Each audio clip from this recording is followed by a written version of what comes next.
Hello, everybody, and welcome to Kit and Clark's crossover. Rich is coming, and Rob's supposed to be here. Let me just make sure, Rob. He's traveling to New York, but he said he's going to have his his laptop or his what do you call? Let me just make sure you got the. So, what's in the news today that you want to talk about? Let me know. Hey, Rich. Hey, how's it going, Mark? How are you? Good, man. How about you? I'm just adding I'm seeing if Rob said he's coming. He said he was going to come on. He's not working today. He's traveling to New York. Gotcha. He said he was going to have his tablet with him. Oh. Rob, just see if you're coming on. All right, bye. He is a Cleveland Browns fan, and so I wanted to talk about Shedeur Sanders. I'm sorry, Shedeur. Is it Shedeur? Shedeur. Shedeur. Okay, Shedeur. That's what I said the first time. All right. But I wanted to do it. He's a Browns fan, and they ended up drafting him. Mm-hmm. But I am glad there's a big pushback that it's not racist. Let's put it that way. Even Jamel Hill said it wasn't racist. You know it's not racist when Jamel Hill says that.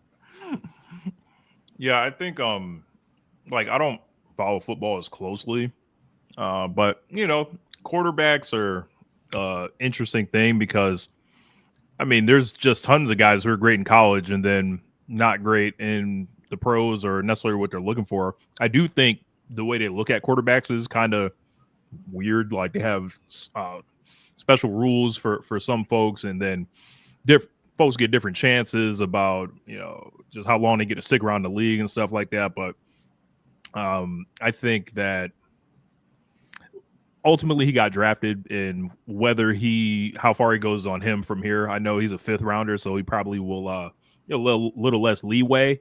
But hey, if he's going to be good, he'll get the chance. Like I think the evaluators now that he's on the team are like, well, he's ours now. We're not just gonna if there was something against him, they wouldn't let him in the door. Well, there was something against him. That was his own fault because his interviews were supposed to be real bad, and his father wanted to try to control things, and they thought they had more leverage than they actually did. Yeah. And maybe he thought he was a bigger talent than he actually was. And then once they figured out no one wanted him as a first-round draft pick, they said, "Oh, well, it's not worth having the drama for a second-round draft pick if he's not going to be your franchise quarterback." And he probably lost $40 to $50 million, at least initially. He did. That definitely stinks. So it doesn't mean he can't still make tons of money in a career because he's a quarterback, and if he starts, he will get a huge salary no matter what, as long as he's a starter. So you know what? He lost $40 to $50 million initially, but it's going to make him a better player in the long run because it's really going to motivate him. Right. Really prove everybody wrong. So we'll see what happens. So anyways, I just noticed, by the way, the Lakers got eliminated too, and that's because they had no front court.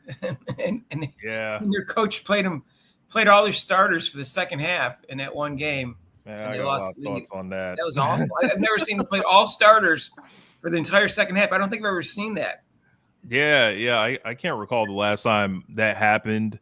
I'm a big time Laker fan, have been since the 90s, and man, I'm ready to check out of the LeBron James experience, the clutch sports, all that stuff. Basically giving my team back essentially. And your team? Who's your team? The Lakers. You want LeBron out of there? Yes, absolutely.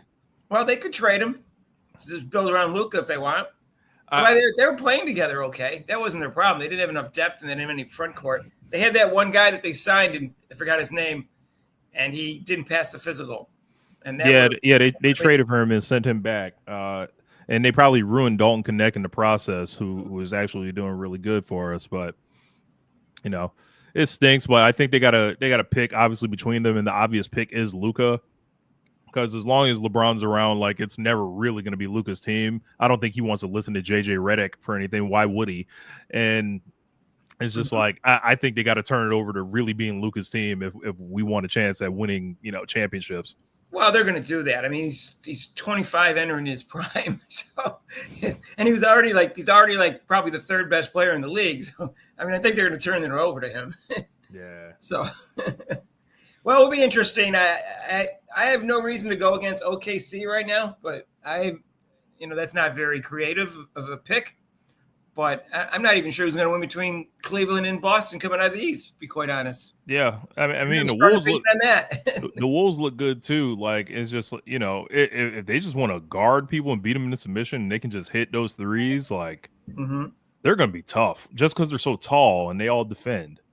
Right. So we'll see what happens. We'll see how far the Warriors go. I don't think they have a championship team, but right now they're up 3-2. There's, I guess, half the series are 3-2 and the other half went 4-0 or 4-1. Yeah. So we'll see what happens next round. I like the NBA playoffs because they finally play defense. The regular season NBA to me is lousy, and I think they should go down to 72 games. And that's my feeling. And they're only going to lose 5 home games each because they won't have to lose any television rights. You still have the same length of the season. You're just playing, you're still going to have a game on whatever they got scheduled for TNT, Wednesday, Friday, whatever it is. Those games don't change. It's just the same number of games. So they're not losing any television rights. They're just going to lose 5 home games each. That's not a lot because they get 75 to 80% of the revenue from TV, from my understanding. Yeah. Which is correct. I just think at that point, it's like the records. I only worry about that just because they played 82 games forever. Yeah, so the records. I don't get all hooked up over records. I know in baseball it's a bigger deal than in any other sport. Yeah. I was gonna say if they were trying to change the amount of games in baseball, people would like storm the streets. Like, yeah, they play too many games too. They really should at least knock it down to 150, 160. There's no in hockey and basketball knock it down to 70, 72 games. I think it's a better idea. WNBA is only 44. I think they should go up to 60. Some of these people disagree with me. It says women can't play it. I've talked to women. They said they can. So I think they're eventually going to play 60 games. That's what I think is going to happen. I wonder how the schedule will play out, though. Like, will they try to cram them in between the summer so it doesn't cross over with the NBA? I came up with 2 solutions. I'd have to pull them up, but you need about 6 months. And you don't want your playoffs to compete with anybody else's playoffs. They're always going to compete. College. Right. So you could start, I think I figured out you could start like around June 20th when the NBA finals and you can go right up to December 17th, which is right before the college football playoffs start. So your playoffs will not competing with anything other than the regular season of the NFL at that point. That's all you're competing with. I know that's a lot, but still, they're 2 different sports, and one's men's, one's women's. So you could do it that way, or you could actually start it in the fall. And I figure I'd have to put got the dates down, and then you could end it after the football season ends, and before the NBA playoffs start, and you still have a 6-month gap there. So this way, also the way I have it is when you start in late June. You don't have the college players coming right out of college going straight into – I mean, it's only affecting the rookies, but still, you saw they go, well, people look tired. They've been doing this for years because they had no choice. They didn't want to compete with the NBA. But if they are more popular because of the Caitlin Clark effect, it will work okay. And if they can make money, it's still to be seen. They got to make money first. And still to be seen, and they can carry that over. They don't have to play off season they don't have to have that stupid 3-on-3 league unrivaled or anything like that. They just play 60 games and the salaries can go up a lot.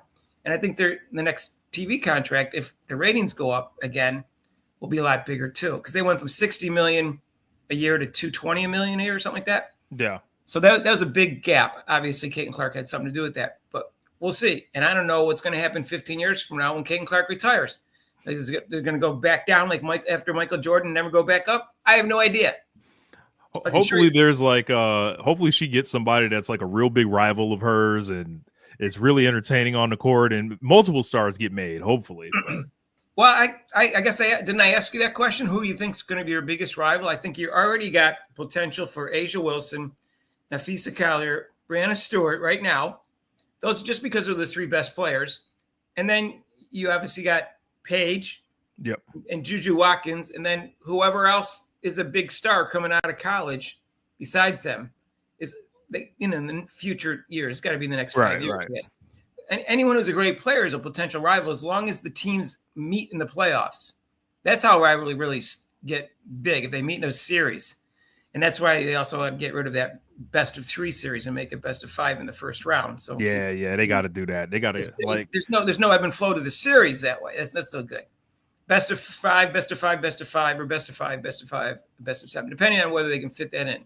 What did you make of the energy this week around Fever's training camp and some of the marketing from the Pacers, or not the Pacers, the Fever, where it just looks like they're ready to take it to the league pretty much, and they're kind of being unapologetic with it. It looks like in some of the marketing, we're like, we're going to be who we are. We're going to embrace, kicking the league's behinds, and we're telling you it's a home game when we're in your city and all that stuff. I loved it. Yeah, I saw those shirts that got released. I don't see how you can't love it. This organization went from a D minus, you could say even an F, but it went from a D minus to an A. I don't know if it's an A plus yet because this is just, they haven't done anything on the court. I can't give them more than an A, but it went from a D minus to an A, and that includes everything about it. Their marketing, but the marketing wasn't so bad. Yeah, nothing to market. Even the Fever didn't market Caitlin Clark enough. The marketing, the coach, the assistant coaches, the player development coach, the president, everything about the organization, the GM, the owners got more involved, obviously. Now, I don't even know exactly what happened. I think the owner said, I can't change anything in the middle of the season. And people thought that Herb Simon was doing this as a tax write-off. And I said, no, it's not a tax write-off because it's not going to do him much good to have a tax write-off. Even though he could, it is the same company as Indiana Fever. It's only going to gain him this much money. If he makes money, he's only going to save so much money as a tax write-off because they were only losing supposedly $10 million a year. Right. So if that's a tax write-off, it depends on the corporation. It's kind of tough on how much they're actually going to offset the taxes. They're going to save a couple $1 million in taxes. But if you make money, you can make way more than that if this company starts making money. Right. But I think he was paying attention. I understand his eldest son, I think his name is Steven, was actually in charge of the Fever, and he was kind of like in charge of the Pacers, or he was retiring and he wasn't doing much at all. But whoever decided, either Herb Simon or his eldest son, Steven, said, all right, this is not right. We've got Caitlin Clark. We can see what we got, and we're just going to have to wait till the end of the season and ride this out and give Christy Sides and Lynn Dunn a thing. As soon as the season ended, boom, they knew what they were doing. They decided this halfway through the season. They could see what a disaster Christy Sides and Lynn Dunn was for Caitlin Clark's type of offense and everything like that. Yeah, I kind of liked everything about like the way the tone of the new admins on Twitter with how the Fever account is being run, and posting the highlights and just not kind of running from tuck and tail from the rest of the league. Like it's like you're tolerating the Fever being around. It's like, nah, man, like we're gonna do our thing regardless. Like we're not gonna dim ourselves to fit in amongst a crowd that doesn't really, like it just seems like there's a divide between how popular the Fever are and the other teams in comparison. I'm not saying there aren't any other popular teams. The Liberty have a great fan base. Like in New York, they're packing out Barclays and selling season tickets. The Aces are doing their thing as well. The Chicago Sky have something going on a little bit, but it's levels to this thing, man. Like I'm still on the hunt for tickets here in Atlanta to try to get to that May 22nd game, and I'm just like, I'm trying to avoid the fees, so I'm looking at all the sites and like, these tickets are out of this world. So what do they do for the scheduling? The second one, is there a scheduling conflict again, and they move the arena? So the second game is in June. It's still being listed at the small arena, but I'm pretty sure they're going to move it, and they haven't switched it yet. That's changing. Why did they change it now so that they can get the seats set up, and when you buy the seats, they can transfer over? I think maybe there is a problem getting that arena that particular day. Yeah, and then also they got a preseason game here. The Fever and the Dream are doing a preseason in the regular arena, and those tickets are out of this world. So it's like, I don't know, man. I see the tickets from the other teams too. It's not the same. So Okay, well, I want to respond to this. So you don't sign a 1-year contract when you're a rookie in the NFL. So top 12 million, you might get 4 million, right? So what is that? It's almost 8 million. 8 million times 4, that's 32 million. and All right, so I'll just signing bonus also. He probably will. No, he's basically he just likes to be contrarian. But 8 million times 4, it's 32. I said he could have lost $40 million. Yeah, a lot of people have been. A lot of the top reporters say he's just lost like that amount of money. Potentially, you don't know the exact amount because you don't know what contract he would have got, what contract he's going to sign. Right, but he lost money. So, they signed. I think there is a minimum number of years. I have to look up, and if I think it's 4 years. For it couldn't include an option year like 3. If he does real well, like it would be like a 5th year option or something. Right. So anyway. Well, yeah, man. The games are getting closer and closer. For the Fever this weekend, I believe is Sunday. I'm Carver Hawkeye. In fact, I'm going to announce right now that I'm going to do the game on Saturday too, as well as Sunday, because they just got added onto NBA TV, which I was suspecting was going to happen. So Saturday at 1 is now on NBA TV. I just saw it today. Oh, nice. Okay. And then the other one is either ESPN 1 or 2, depending on the basketball. But it's on ESPN Sunday at 4. You said you may join us on Sunday, right? Yeah. If I'm not too locked up, yeah. Yeah, I'll be Saturday at 1 and Sunday at 4. I heard something about the WNBA app is going to have all the preseason games for free as well. This year people want to check them out. I remember last year there were people streaming the games on their phones in the preseason. So none of that this year. Live from the building.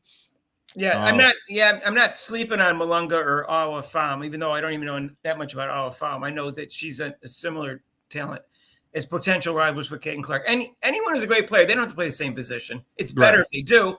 Like Paige Paige more of a point guard than Juju Watkins. But someone who plays guard, they might go up against each other at least part of the game. Right. That to me has more intrigue. But it doesn't matter if the other person is the leader of the team. Like Bird and Magic didn't cover each other very much at all. Once in a while, but that would be cool. And if it was, but even if it wasn't, if it's just the leader of the team, the best player, I think that can be a rivalry as long as the teams decide that this is kind of like a grudge match whenever they play.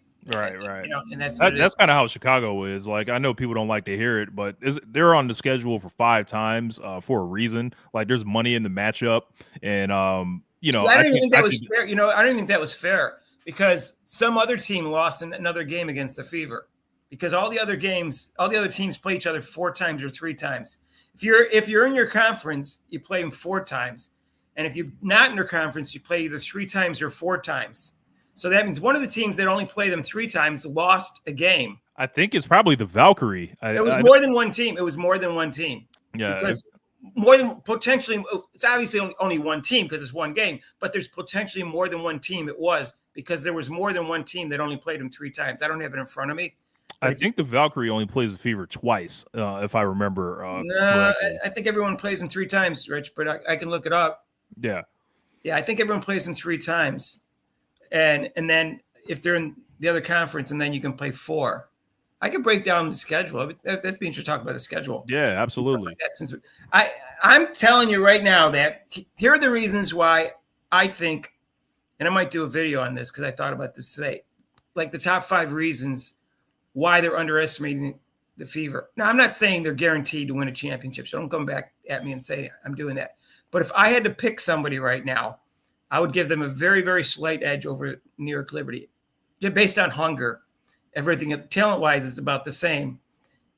And I think that if you look at last year's team, they were 1-8, right? And they ended up 20-20. Right. All right. So they only lost 12 games after that, but they won 19. So they were 19-12 after that. That was the talent of the team. Once they got rid of that thing schedule and they came together, that was what the talent of the team was. So if you think about that as a 19-12 team going into this year, and then what they added and changed it, in addition to a coach who's like an A as opposed to a D- again, or maybe because she's an F. The organization. Yeah. I could have coached them better. And I've never coached basketball. I haven't played since 8th grade basketball. I wrestled and played ultimate first. But that is a huge upgrade in addition to the people they brought on. And then you have to remember that this is Caitlin Clark's second year, Aaliyah Boston's third year, Kelsey Mitchell's in her prime, and Lexi Hall is, what's her fourth year? I have to look it up. Fourth year? Yeah, she's a 2022 draft, I believe. And then Dantas lost weight and wasn't not coming off an injury this time. In addition to all the new players they had and then draft pick or whatever, that's a huge difference in terms of everything going up. And I think they might actually get some better calls from the refs. I think last year, not only did Caitlin Clark get a bad whistle, I think the whole team got a bad whistle because that was all part of keeping Caitlin Clark down. Yeah, I think that there will be less moments this year of feeling, because part of the time, especially in the beginning of the season, to me, it seemed like defensively there was just a real struggle, and it was like running around like chickens with their heads cut off. It was just like, it seemed to be just everywhere. There were just so many things that were exploited by other teams, and I don't think you're going to be able to exploit DeWanna Bonner or Natasha Howard, who are going to have like their heads on a swivel essentially and be able to cover different areas defensively. And that's just, I think that alone is going to be something that radically changes the Fever going forward. The players that they had last year were very inexperienced. We were kind of relying on like Nalissa Smith to guard, which is not a good plan.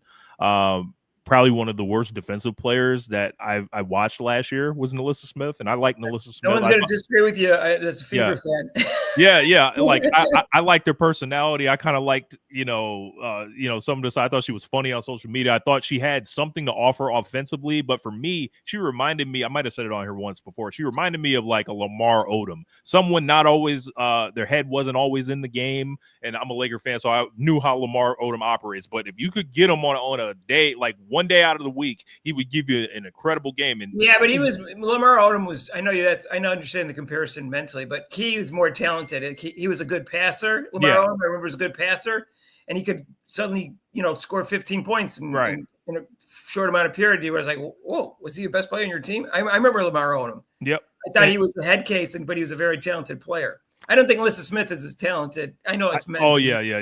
Not at all. But what I'm saying is like the games that she like made an impact on, the Fever typically won a lot of those games last year. And when she was bad, which was literally half the time, at least you saw you saw the record. So we're removing that kind of that enigma, so to say, and it's just a lot more consistency up and down the roster, up to the coach, as you mentioned. It's just like, right. Why would the Fever not be looked at as a top 2 seed or a top 2 this year? I think they could easily be the second best, had a second best record, because records always are tricky, like whether it's injuries, missed games, blah, blah, blah. They could easily challenge for the top too. I mean, last year it took them a while to gel, but they had a lousy coach and they had some resentment about accepting her as a leader. They're going into this season knowing she's the leader. It's her team. Yep. It's completely different concept in terms of being able to gel and how quickly. She had to kind of walk in with her head down last year, make sure she didn't step on toes and all that. All that's out the window. Obviously, they're going to be better in Game 7 of the WNBA Finals as they will be in Game 1 preseason. But I don't think it's going to take long for them to gel, because you saw the All-Star game. Those players, those 11 players, except for Aaliyah Boston and Kelsey Mitchell. Kelsey played. Yep. None of the other 9 players had ever played with her before. Ever, because she was a rookie. Yep. And they gelled like after 1.5 practices, and they had no problem. She had 10 assists like it was nothing. So I don't think it's going to be hard for them to gel because they have a coach that can figure it out. But yes, it's going to take. They're not going to be as good, in the beginning of the season at the end. But I think they got a much. You saw on Ken Swift's column, they showed the schedule of what they had last year compared to this year. Oh yes, I did. It's a lot friendlier this year. We knew it would be, right? So, but let me go to my pull Ken Swift. I got to pull him up on the same set of tabs to put it up there. So hang on. All right. So let me just go to Ken Swift. I want to pull up the schedule because that's another reason I think they'll get off to a pretty good start because they have schedules. So they'll have time between games to adjust and things of that nature. And all right, so here's Ken Swift. Let's see, there's a schedule. Someone posted that, and it's a nice thing. Because last year they had 11 games in 20 days. Yes. They played against some of the best teams with the best defenders. They had more away games than home games. They had 2 back-to-backs. It's like it was almost like that was on purpose. Somehow, I made a video, a pretty popular one, about Kurt Miller talking about this and saying how this year is going to be easier for the rookies and stuff like that. And I'm like, how? Like, he said it's not going to be easier. No, it is like they had an Olympic year last year, and I was like, are you serious? Because they basically it came down to they asked him, what have you learned from someone like Caitlin Clark last year, as far as expectations for a rookie season. I got it. Yeah. And then he kind of took a left turn and didn't really answer the question. It was. Oh no, this was Kurt Miller from the Dallas Wings, the GM.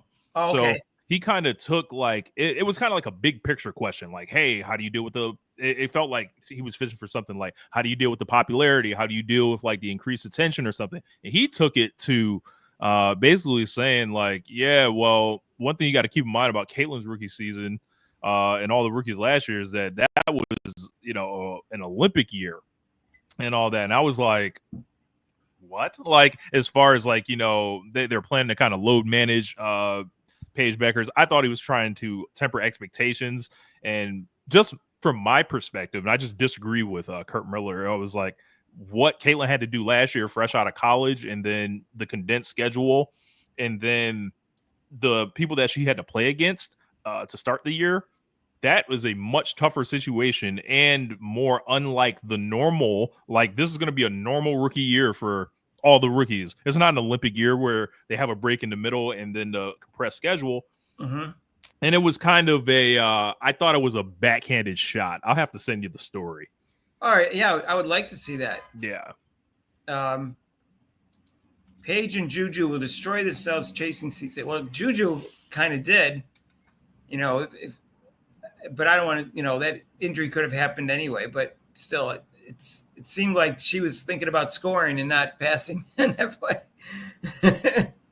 And, but she, her game would have developed better if she was trying to concentrate on passing more and not just scoring. So anyways, all right. So let's see. There was something else I saw in here. Paige could care less about stats and records. She's in. Well, I don't think that's completely true. I think she does. She does.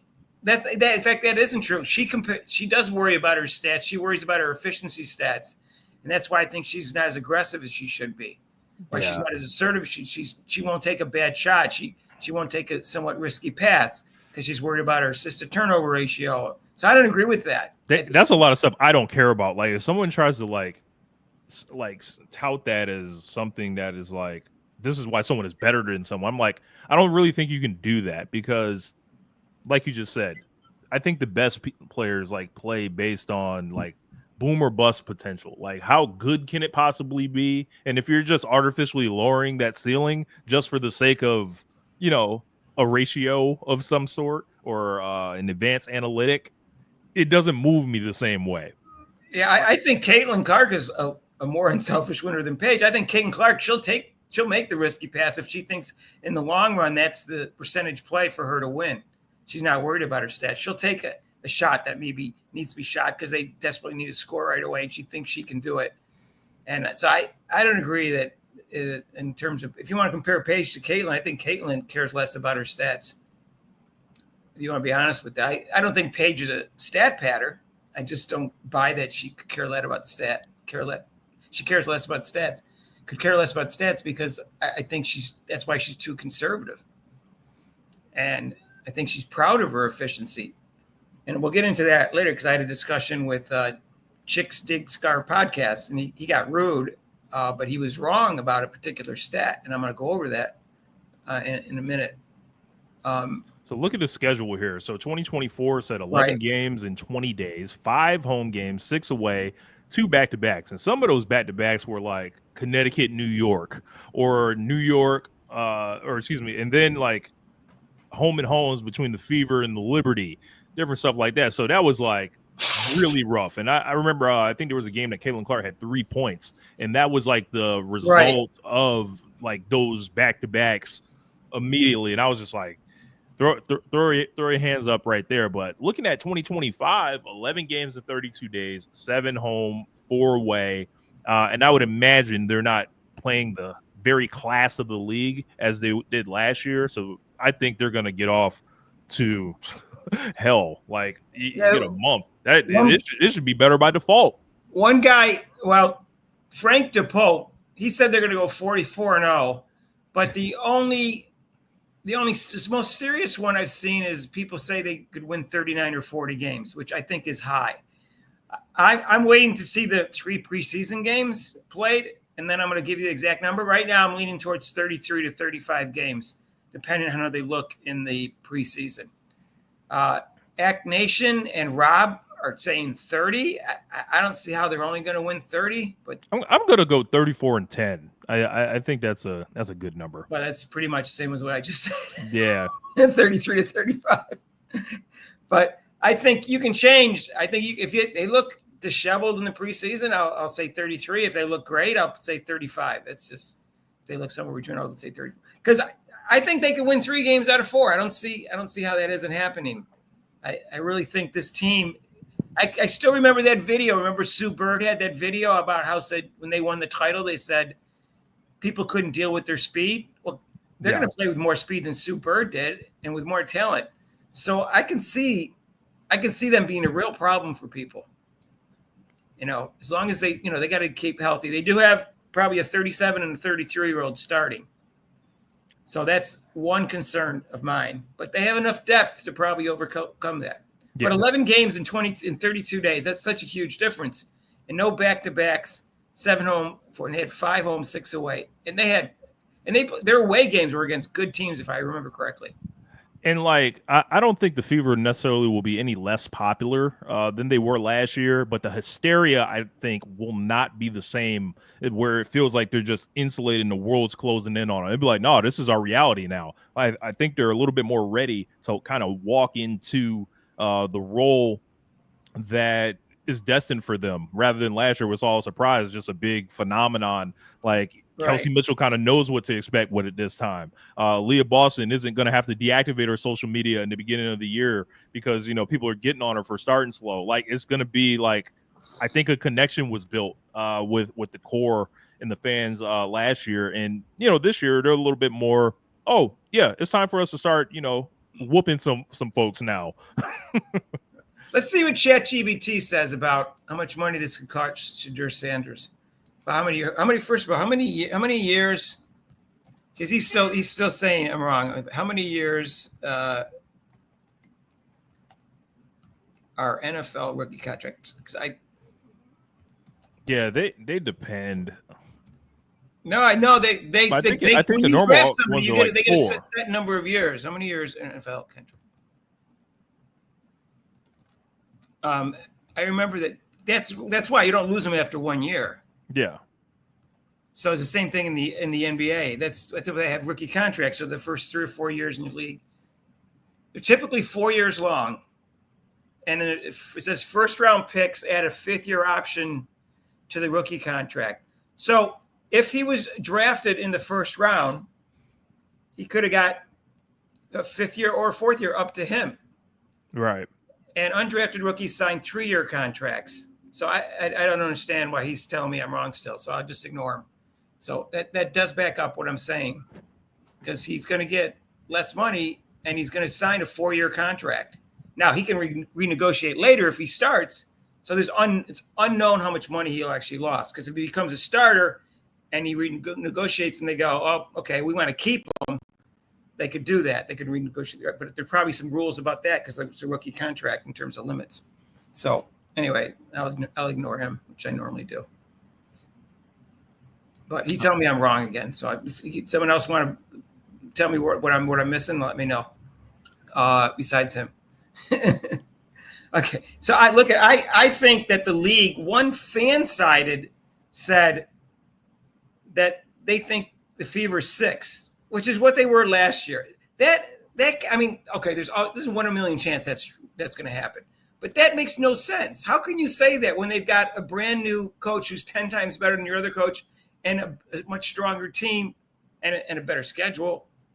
And you got a young team that's just going to get better. You got 3 players in their top 7 who are just going to get better. I think I would just ask those people to tell me how the other teams that you have in front of them improved.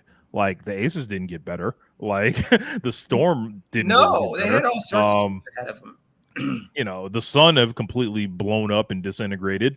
I'm not sure. I've watched enough WNBA throughout the years to give you a good thing, but I did write down my prediction order, and I'm not saying this is great or anything, but I did look at the Las Vegas odds and I looked at people's lists, and then I looked at some rosters, and this is what I came up with: Fever, New York, Lynx, Aces, Phoenix, Atlanta, Seattle, Sparks, Sky, Wings, Mystics, Sun, and Golden State. I have no idea whether that's right, but it's more accurate than fan-sided, which has Fever 6th. Let's put it that way. Like the Fever have done too much to end up in the same spot. I would be seriously surprised, and I would think they were ravaged by injury if that was the case.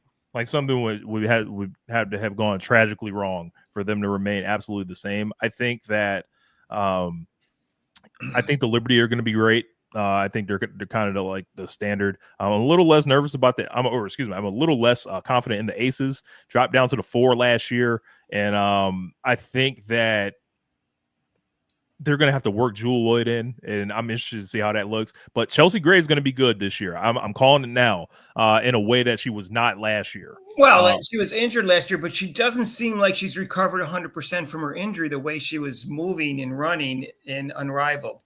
Did she play better than? Yeah, she did. She played better for sure. But she doesn't seem like she has the mobility that she had. It doesn't seem like she's fully recovered from a foot injury. And if she hasn't recovered by it now, which I guess it happened in September. She had a knee injury, I believe. No, she had a foot injury.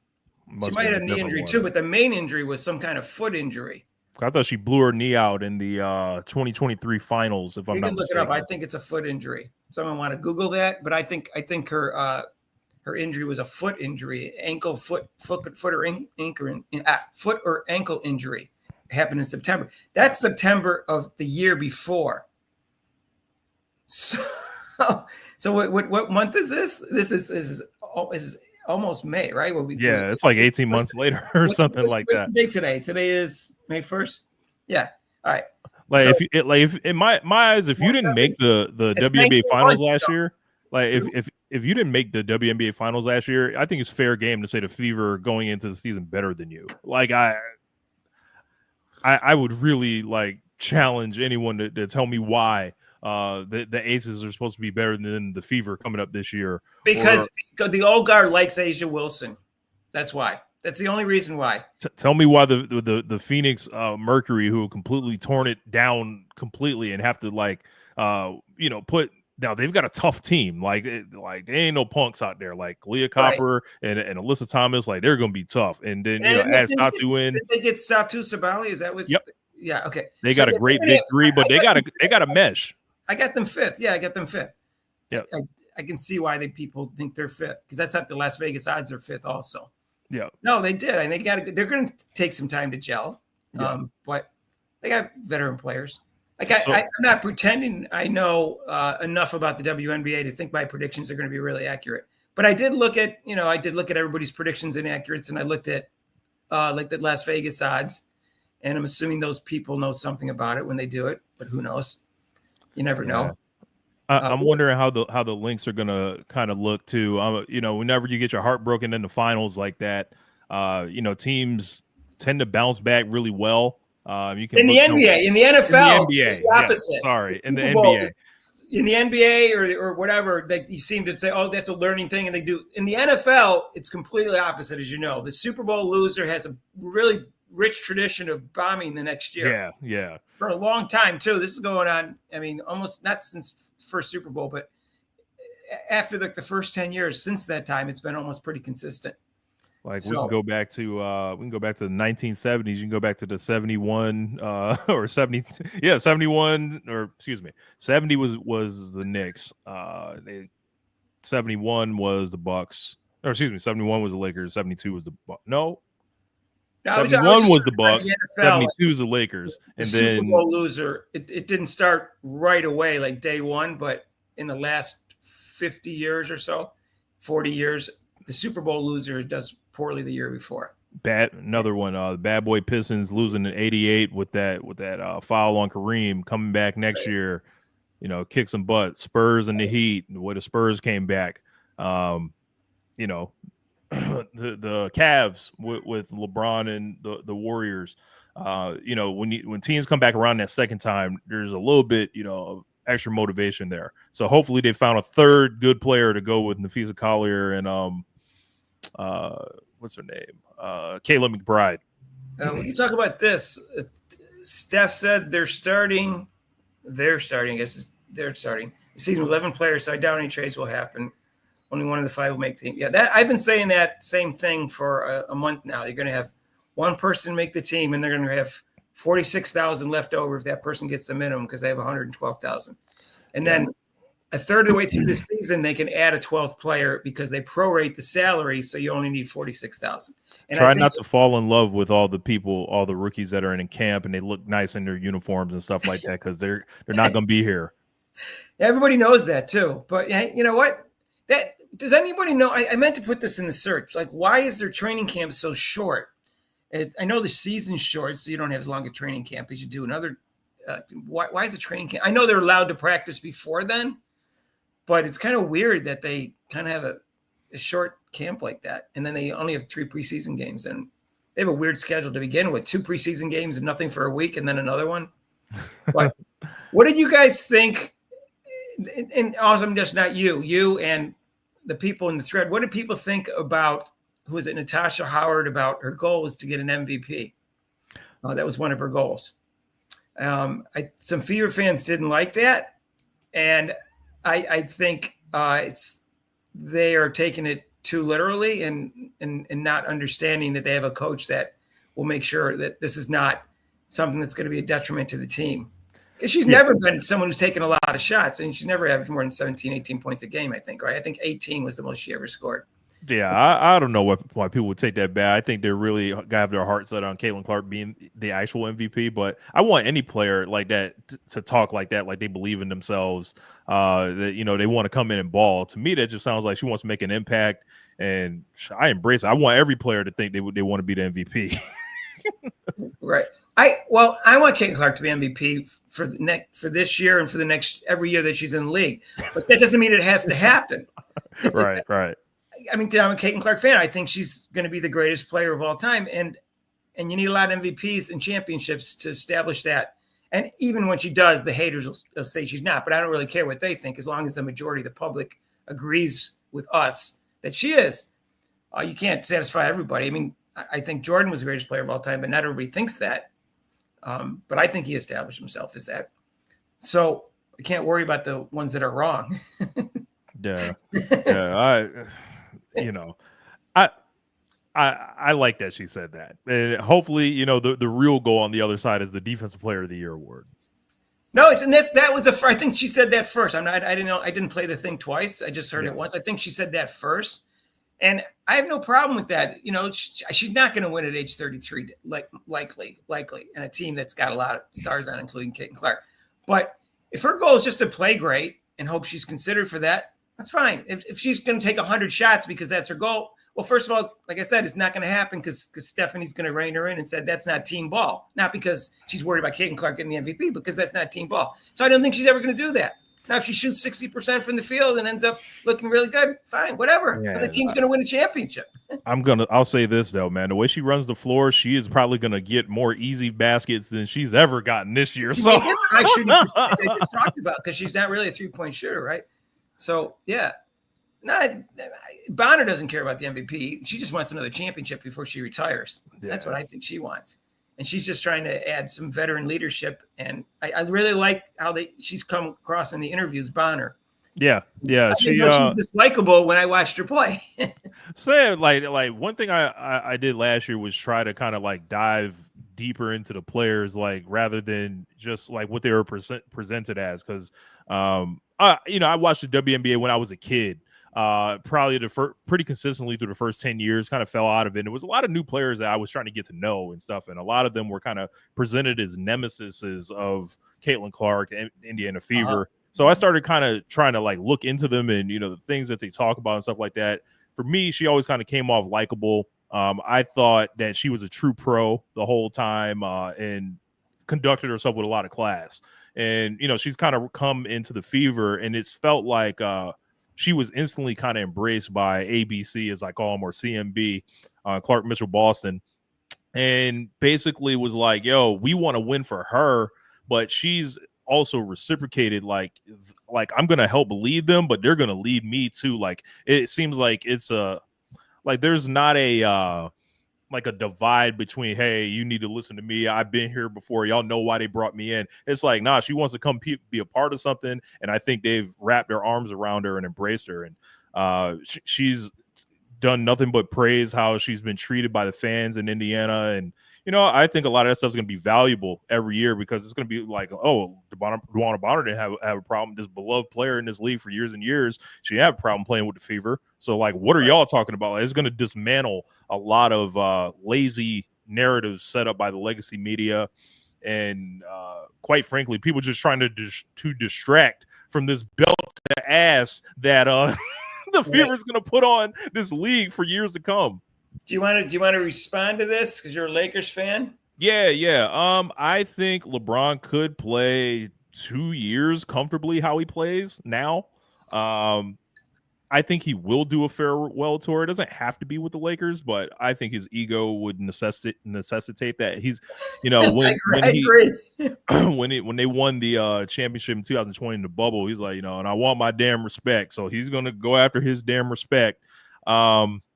As far as how will it play out, he has a player option this summer. I think he'll pick it up and sign a 1-and-1, so that way he gets another chance to come back. I can't see him playing. I think he'll play out next year, and then the year after that will be his last year. 2 years. That's what I think. I think it's 2 years. I was waiting to see what you were going to say. I think he's going to play another 2 years, and I think he also wants to give his son a chance to get better, so he can really play with them, as opposed to just go in there and playing with them for 30 seconds, right. in garbage time. So, and that's not going to happen next year. His son's not going to be good enough next year. He may be good enough. He might never be good enough in the next 2 years, but it may happen in 2 years from now. He has some kind of talent. Right. Not as much as he was supposed to have for getting drafted, but that's another story. I saw an interesting comment. Miguel Santos said, Caitlin Clark will be reduced to a good average player by Stephanie White. CeCe's job will be to elevate her teammates at her expense. That will make the WNBA real happy. I disagree. If anybody knows Caitlin Clark's game, it is Stephanie White. She's watched her a long time. She knows how special she is.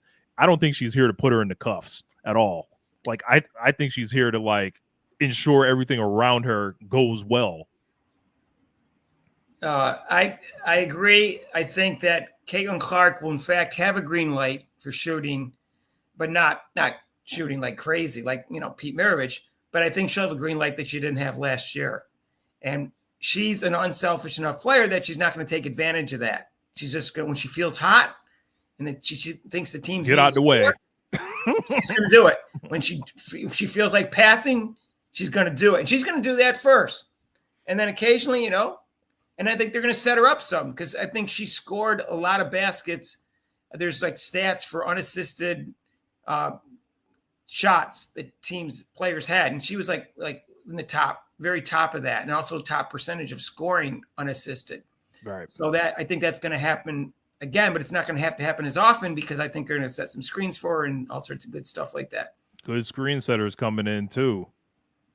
But anyways, there's something here about Mick is a moron. Okay, well, I did think he did a good video on this about Natasha Howard wanting to be MVP. Like you can't worry about whether other players in your team want to be MVP too. That just means they want to play as the best they can, and also get recognition for playing hard and playing good. And as long as they're not shooting more than it dictates to their ability level, I think that's all you have to worry about. If you're going to be a ball hog, yeah, that's the problem.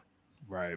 But you can become MVP by being a great passer and playing great D too, and being an efficient scorer. Yeah. So there's like I said, I don't think that's going to happen anyways. It's not going to happen. I don't think anyone's going to do that. Why Aaliyah Boston was Rookie of the Year. If you're Rookie of the Year, isn't one of your goals after that to be MVP someday? Absolutely. Sure. I mean, and I'm not saying she's ever going to be MVP, but she certainly should going to be a candidate for it someday, I think, if she continues to improve and gets in shape. And I think she looks thinner. Dantas looks thinner, but now she's got to do the cardiovascular so she can run the floor. And it's a real commitment, especially like their off season is so long. So I can imagine like thinking like, man, I'll just put it off. I'll get started next month, and then you roll in and you're behind. I think a shorter off season would work better. That's not a good reason, though. That's not a good reason, though, because you just start earlier. That's all. You just start earlier if you really want to be in great shape on day one. And guess what? You can get in shape quickly if you work when you're young like that. Because I played ultimate frisbee, and it's a running sport. And we used to practice Tuesday and Thursday, and then play like 3 to 6 games on the weekends. But we did sprints after practice on Tuesday and Thursday. We ran hills. I could run forever back then. And I have a smaller body than Leah Boston, but she's just going to have to do sprints. That's what she's going to have to do. Do sprints after practice.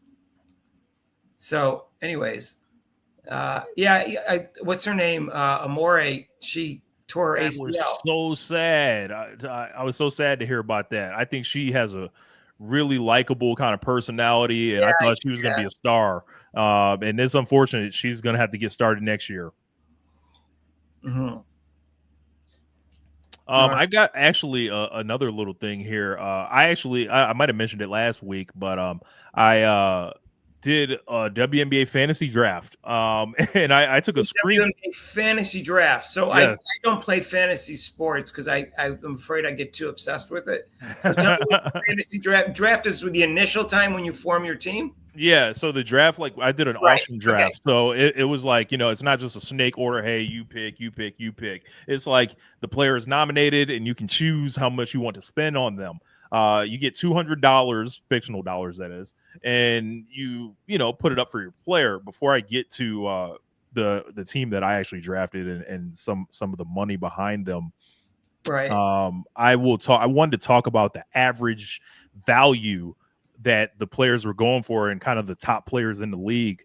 I think that would be pretty interesting, actually. So, like, I guess I will go from bottom to top here, and it's like a top 12 or 13 players. So at the bottom, we got Satu Sabali.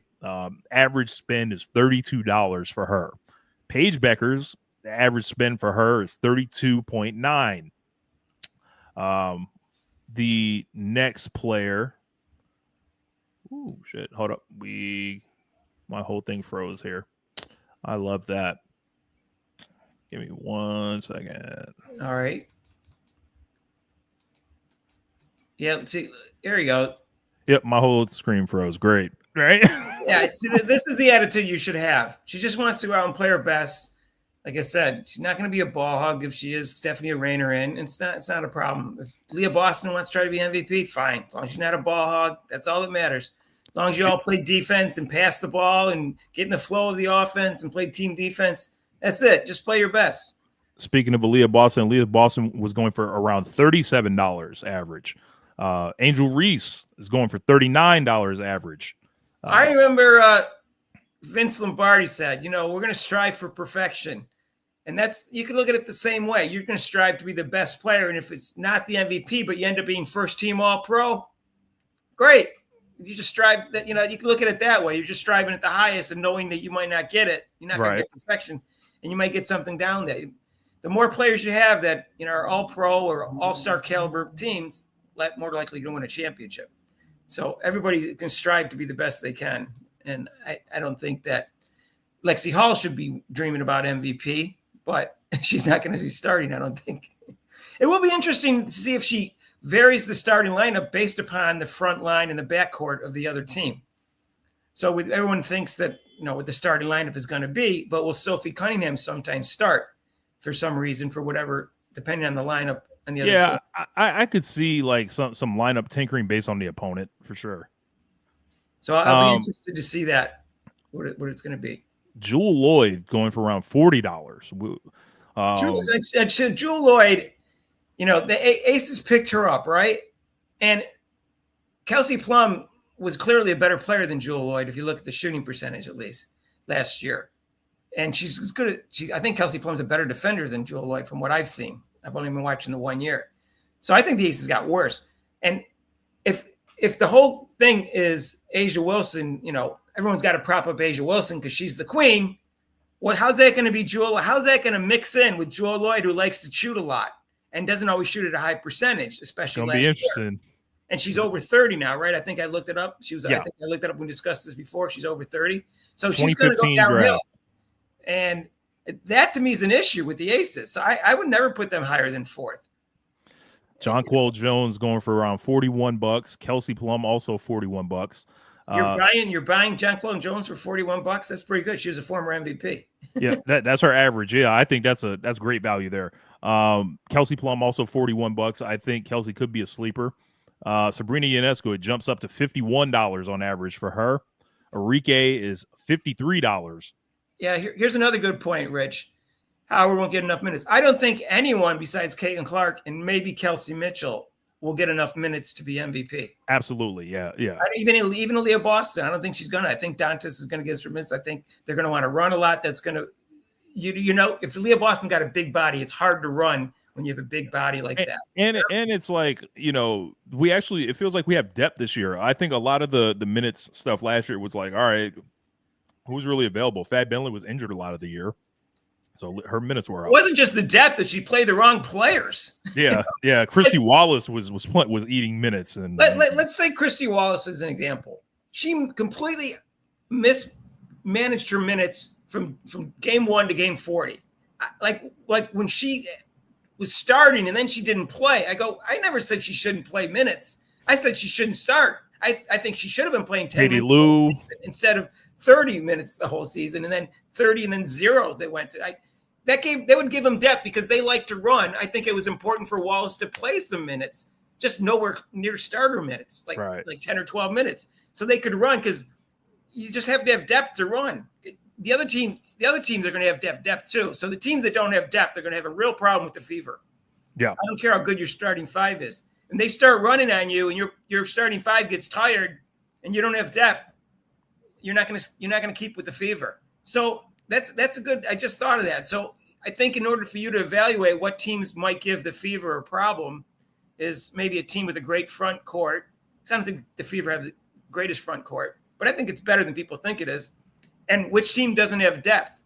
Those teams are going to have real trouble with the Fever. Real trouble in my estimation.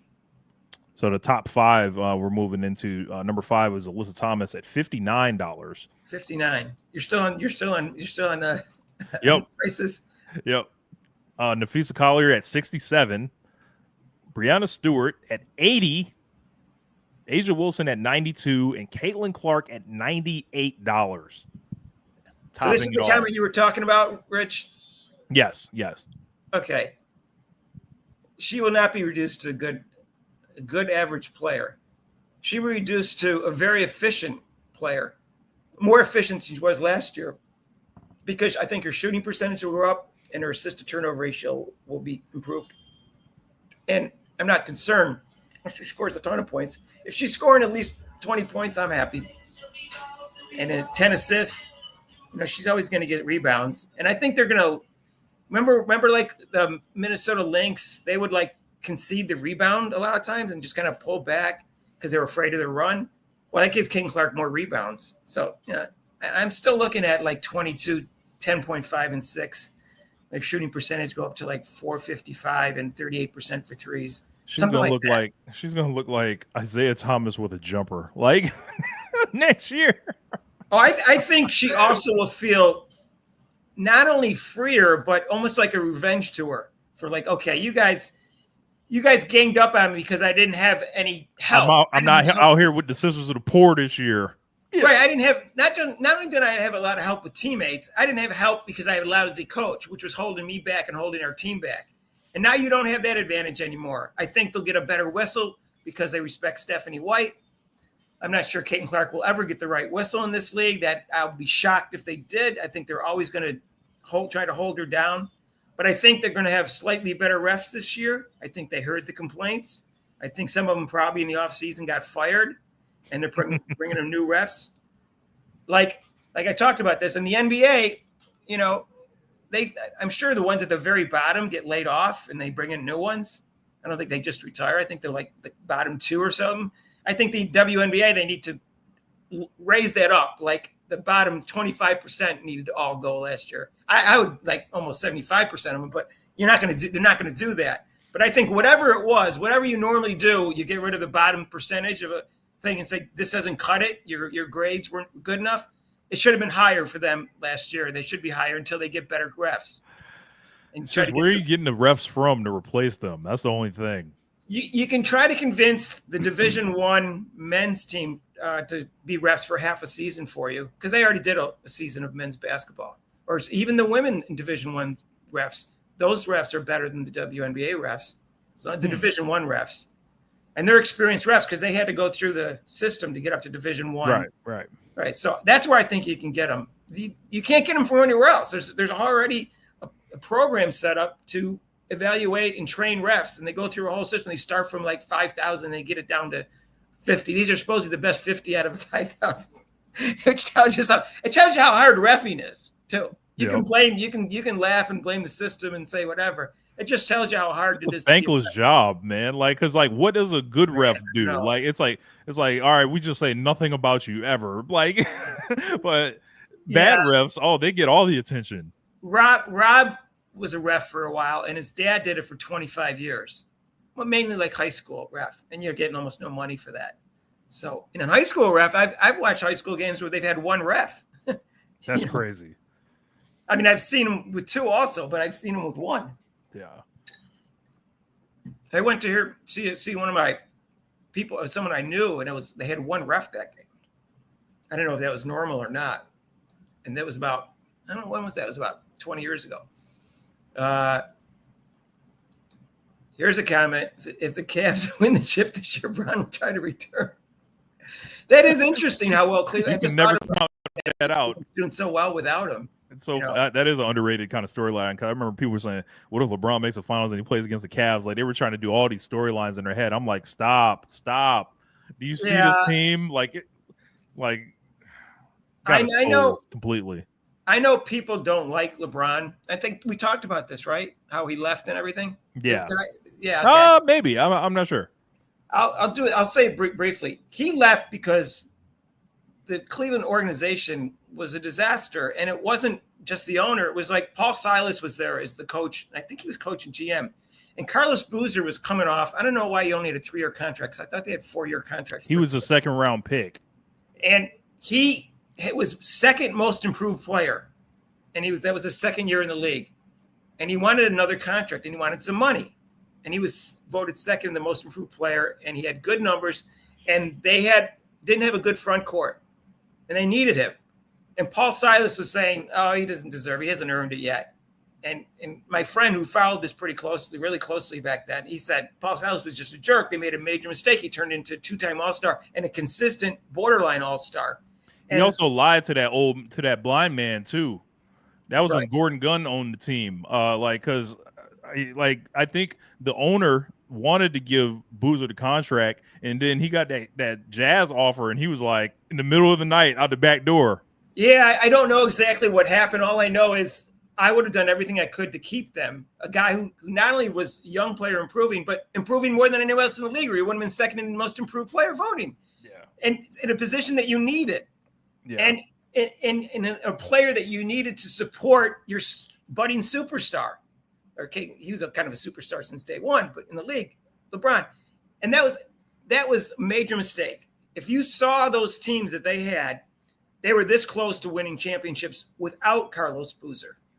They couldn't get out of the East because they didn't have the depth. They couldn't bang properly with the other teams. And I think if they kept Carlos Boozer, the whole history of the NBA would be different.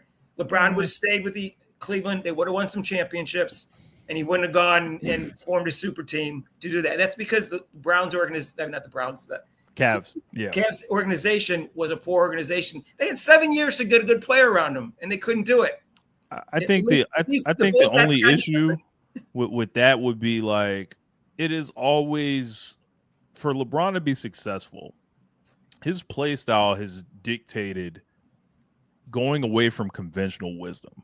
Like, he's a small forward. I do not think Carlos Boozer would have benefited as being made into a stretch four as everybody would like him to be.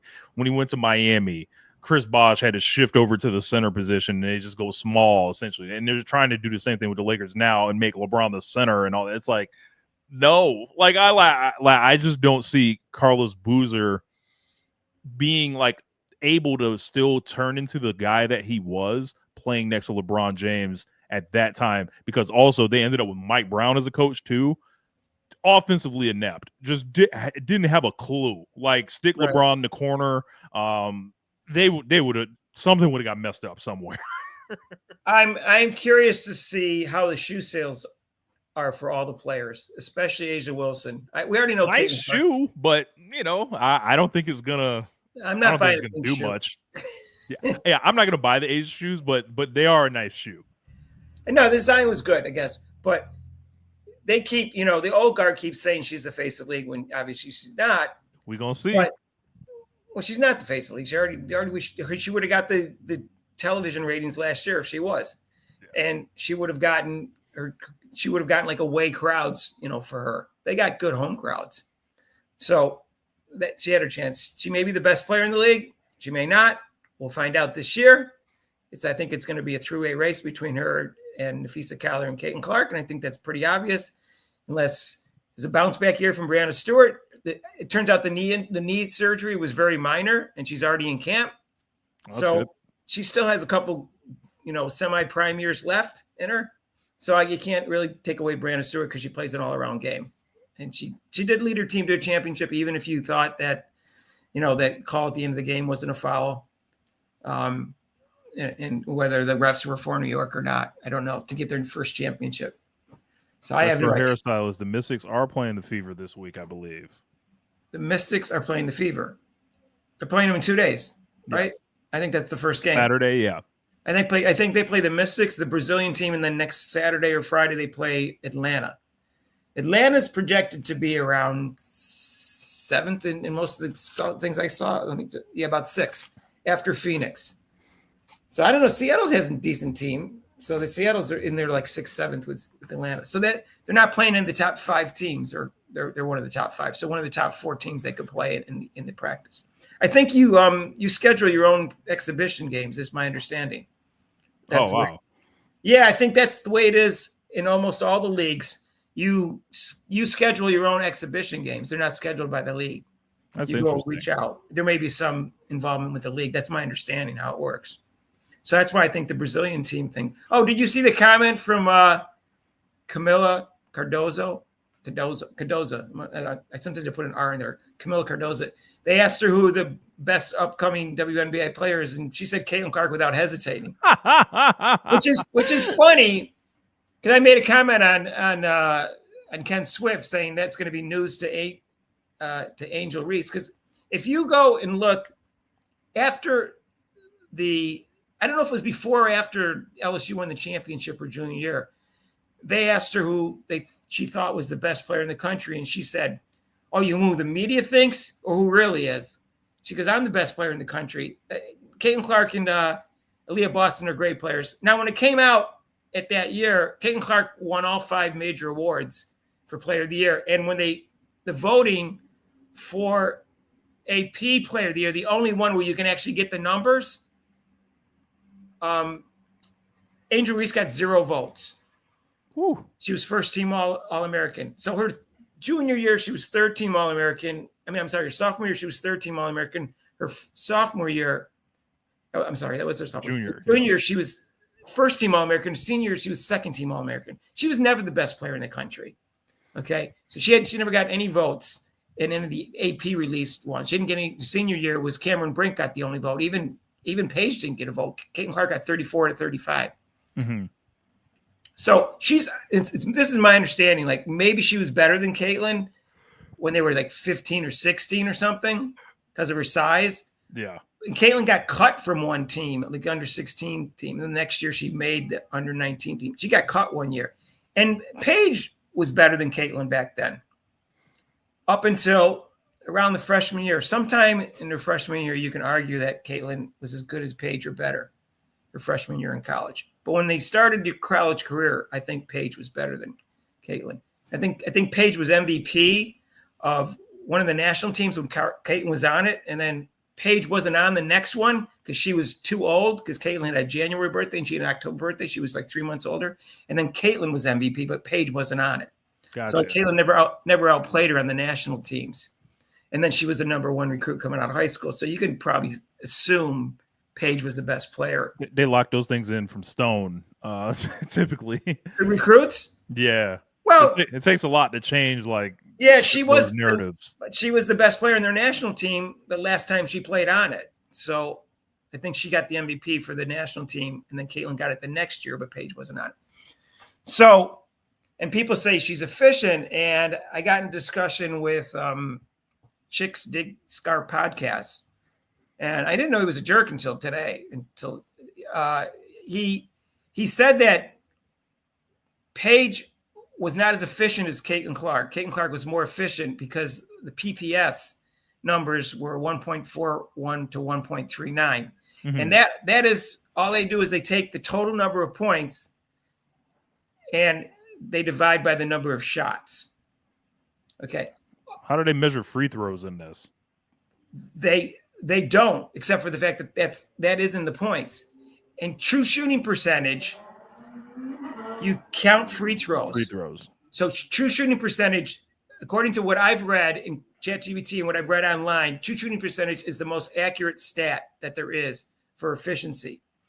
And so I said that to him. I said Paige had a better 2-point shooting percentage, a better 3-point shooting percentage, a better 2-point regular overall, 3-point free throw percentage, and also had higher efficiency shooting percentage, and also true shooting percentage stat was all higher than Caitlin Clark. And the only thing was lower was that one. So what it is that figure, it rewards people for taking 3-point shots and for getting the free throw line. So that's the only reason Caitlin Clark was slightly higher, is because she got more free throws than Paige, and took a lot more threes. So I said, but true shooting percentage was the best stat. He said, "You idiot! You don't know anything. Learn the game." He said that takes all that in consideration. It doesn't. It doesn't take missed free throws into consideration, but true shooting percentage does. So he was wrong to use that figure, saying it is the ultimate figure to use. True shooting percentage is, and Paige's is higher both her freshman year and for her career than Caitlin Clark. In addition, if you throw in assist to turnover ratio, Paige was more efficient. Not way more efficient, not as much more efficient as people think, but slightly more efficient. And she's a better defender. But you can argue about who should have won. The conversation started was he said that Caitlin Clark was way better than Paige her freshman year in college. Now she got one vote out of 30 for Player of the Year, and she didn't make the top 15 in the Wooden, which was a joke, and she didn't make first team AP All-American either, which was a joke also. She was probably the second best player or the best player in the country. I think what it was is Paige was better in the beginning of the year, and Caitlin Clark was probably the best at the end of the year, but it was still very close. And I just challenged the fact that he said she was way better than Paige her freshman year. That's what I challenged. I mean, they gave Paige like national player of the year as a freshman, and it just probably took a while for the eyes to really swing to Caitlin. And Paige is playing with a lot of that efficiency. I think if you have all these multiple time McDonald's All-Americans and future draft picks around you and everything, they're not going to be able to double team you or play you the same way. So you should be more efficient, right? One would think she should be more efficient because she has got more talent around her. I'm not doubting that. I'm talking about strictly by the stats. But Caitlin also numbers are going to be inflated because she has less talent around her. Correct. Because she's handling the ball 95% of the time, and they're allowing her to get the rebounds because the team revolves around her and running the offense. So her numbers are going to be inflated. You can look at it both ways. I'm not saying that she didn't carry the team more than Paige did, or that she couldn't. I believe she did, and she always has. But at the same time, that's why her numbers are big, is because everything. She's got the ball 95% of the time. Paige spread it out around among her team more because she had more talent around. So the numbers work both ways. Right. So you can argue that. But I will say that the Big Ten was tougher than the Big East that year. Big East didn't have any teams in the top 25, but UConn, this is kind of like the same now, and the Big Ten's still tougher than UConn. So Caitlin played against slightly better competition that year. So you can argue that she should have been Player of the Year 4 years in a row. You can argue that 2 years was right, is close. But I don't think you can argue that Caitlin was way better than Paige her freshman year. And that's what he's arguing. And then he wanted to ignore the turnovers and told me I didn't know anything to learn the game. Turnovers. Quit hating on Caitlin. It's like, guys, you can't ignore it. You can't ignore it. You just have to know how much. You just have to know what the turnovers mean. It's like, okay, like how much to value it. Right. You know? And it's like, I think it's like, all right, if people like I've this is how I know my channel has started doing a little bit better. So thank you, Mark, for platforming me a little bit. It seemed like I'm getting a little bit of rollover. I'm getting some people in the comments that are regularly visiting the videos. They all like you, Rich. Well, I'm sure not all of them. One bad comment yet. Yeah. But I'm getting some people coming to the videos specifically to argue with me now. And then, apparently the name is getting around a little bit. And there was a guy that was, all he was just wanted to do was harp on the turnovers. I'm like, this is the only thing you can talk about, it's like, I can't do anything with that because like the turnovers are only so important, especially when you look at the history of the game, like in both sports. It's like, all right, in the NBA, if you go to all-time turnover leaders, it's all the greatest players like in league history. It's like it comes with the territory. So it's like the usage rates are elevated. It's not something to completely ignore, but you got to factor in people dropping passes, different stuff like that. It's like, yeah, young player, not really on a great team. It's not all gonna like look like she's driving a Ferrari right now. Like that's what it is. And if you're driving that Ferrari, it's gonna be a little bit out of control, but you're gonna rein it in eventually. Right. The thing, what I didn't like, that she just wanted to dismiss the turnovers. She led the country in turnovers. She probably led it all 4 years, but she led the country in turnovers her freshman year in college. So you can't just dismiss that. You can't dismiss that her assist turnover ratio is less than 1.8 and Paige's was like 2.35. You just can't dismiss that. It's still a factor. Now, I will tell you that Caitlin Clark's turnovers last year she set a record, but her ball dominance was like 95% in terms of her having the ball in her hands. So she's going to have more turnovers than everybody else, number one. Number two, we found out that the scorekeepers aren't scoring turnovers properly when she passes it to somebody and the ball's there and they give it to the thrower every time. I don't think they're just doing it to Caitlin. I think they're doing it to everybody. I researched this. I found out in the WNBA and the NBA, just like baseball, when they determine an error, they're not supposed to give it to the thrower, but they do it anyways. But that's not what the rules are. Don't tell me. I can't get an answer why they're doing it. So all those shouldn't be turnovers. And you got to write a letter to the league office. How many times a game did that happen? At least once, right? Just think about one turnover per game. For sure. Yeah, just think about one. Now, I'm going to give you some more examples. I saw about 5 or 6 kickballs that weren't called that Caitlin Clark's passes, which they never miss in the NBA. In fact, they call it when they shouldn't, because unless you move your foot or your leg, it's not supposed to be a kickball. That's if you're stationary and you're a defender, that's not a kickball. Guess what? Those aren't turnovers now, right? Because those were turnovers. Those would have been called kickball replay, right? It goes back to the offense. Those 5 or 6 times were not turnovers. How about the times when she gets fouled and when she tries to pass it when they trap her or whatever like that, and they don't call the foul and she turns it over? If they call the foul, there'll be no turnover. All those wouldn't have been turnovers. So that's interesting. So yeah. Also some of her turnovers are like she makes a risky pass. but it's a high percentage pass in terms of scoring ability. So if she passes it to someone underneath the basket, that can more likely result in a score. So it's more reward. It's like, let's say they make this, well, it's the WNBA, so they're not making what they should, and then they miss layups. Yeah. But let's say when you pass it underneath someone underneath the basket, and let's say we're playing in the NBA for 1 second for this discussion, and you pass it, you make a high-risk pass, but you complete it to someone either cutting or driving or on a fast break to the basket. Someone that's about to score, like the Rajon Rondo assist, essentially. Right. So that pass, even though it could result more likely in a turnover, it's also more likely to get a score. So it's actually worth more as an assist than it normally would be because of the type of pass that she makes. And she makes those passes. This is why I like you, Mark. Like, because this is the way to think about these things. And like when you see people talking about the assist to turnover ratio, they're not contextualizing the assist, the value of the assist, or what they really mean. These are bot score watchers. These are basketball reference page addicts. Like these are people that are like not thinking, not really just looking at what someone actually does to the game. And some of them are 18-year-old and 15-year-old Juju Watkins fans that are just, and they don't even understand Juju Watkins has more turnovers in her career than assists. They don't even see that. No, they just see Caitlin Clark has more turnovers. They don't see that. That's so, yes, Caitlin Clark had too many turnovers last year. They weren't all her fault, and I gave you all the reasons. They're not excuses. These are reasons for turnovers. She's always going to have more turnovers than a typical point guard because she makes those high-risk, high-reward passes. But the pass itself is worth more than an assist, and it doesn't show up in the stats. You can't show that up in the stats, except for the fact that if the basket occurs, she doesn't get the assist. But it made it easier for the basket to occur, and you can't measure that. Right. As opposed to hitting someone in the corner for a 3-point shot or like a 2-point jumper or whatever. So, yes, you still can't ignore the turnovers, though. You can't just say, yeah, we're just going to throw these turnovers out. You guys don't know anything about the game. No, you can't. You can't ignore them. And that's what Chicks Dig Scar podcast wanted to do. He just dished it aside in terms of efficiency. He just wanted to say part of the experience. Like it's right.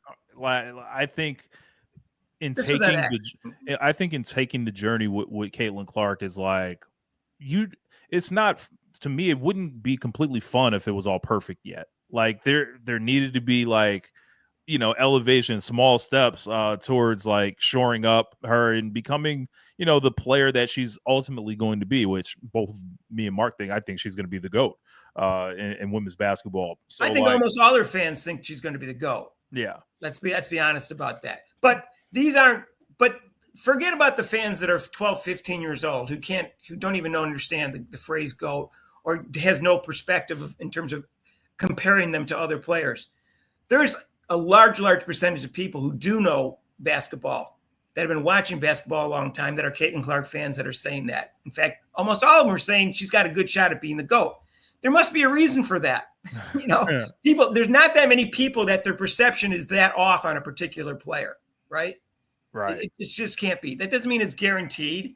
We don't know what's going to happen with injuries or whatever like that. But I think nowadays you can bounce back from almost any injury. It's rare, but you never know. I mean, I didn't think Derrick Rose would never bounce back after his injury, and he never did. But that was what 15 years ago. Yeah. Every year it becomes better, especially with the ACL injuries, the way they're able to come back and rehab. It's not just surgeries. It's the rehab people understand how to strengthen things up quicker than they used to be able to. They have better exercises for you and all sorts of things.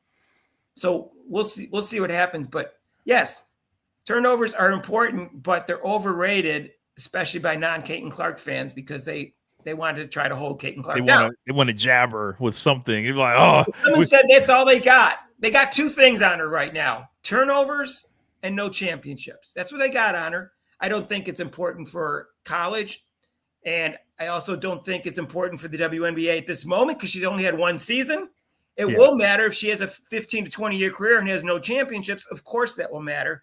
I've always said NBA, WNBA, and football, NFL quarterbacks, those championships do matter. I don't think they're the be-all, end-all, but they're at least a small factor in the equation when you're grading a player's talent level. Holla at me in Caitlin's like 7th year if she hasn't won something by then. Then we can talk.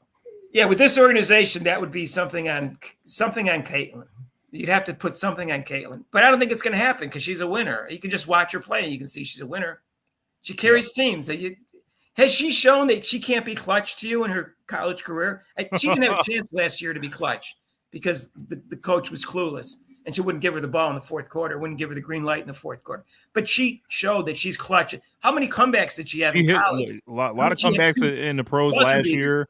And even in the game 2, the playoffs, like she did hit a couple big threes to like tie the game or take the lead before, you know, the bottom just kind of fell out. Like Kelsey Mitchell kind of short circuited at the end there. But, you know, that's part of the journey. And I don't know, man. I think it's still the most exciting thing in sports. And, you know, I can't wait for this season to start. I'm all the way turned up and ready. No, I'm so psyched for Saturday, just as a preseason. Yeah. I'm just psyched to see how this team looks and how much freer Caitlin Clark is going to feel. It must have been a nightmare for her last year. Everything other than having Lexi Hall and Aaliyah Boston and as friends on the team, everything else was like a nightmare there. You know what I mean? It's just from day one with the refs, and the coach, and the players hitting her and not getting calls.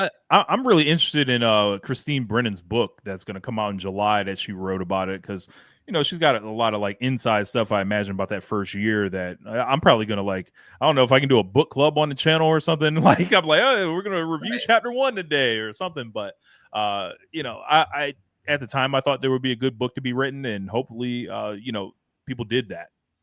Right. Yeah. And Antoine James. Yeah, they didn't get any grind up. There was a guy who was a borderline all-star. He made all-star as an all-star replacement. They got once. And they drafted another guy, but there was no guy that they had on his team that was a top 20 player in the league. Yeah. Not once in his 7-year career. That's a lot not to have a top 20 player in your league along with you. Hang on, it's my cousin. Yeah.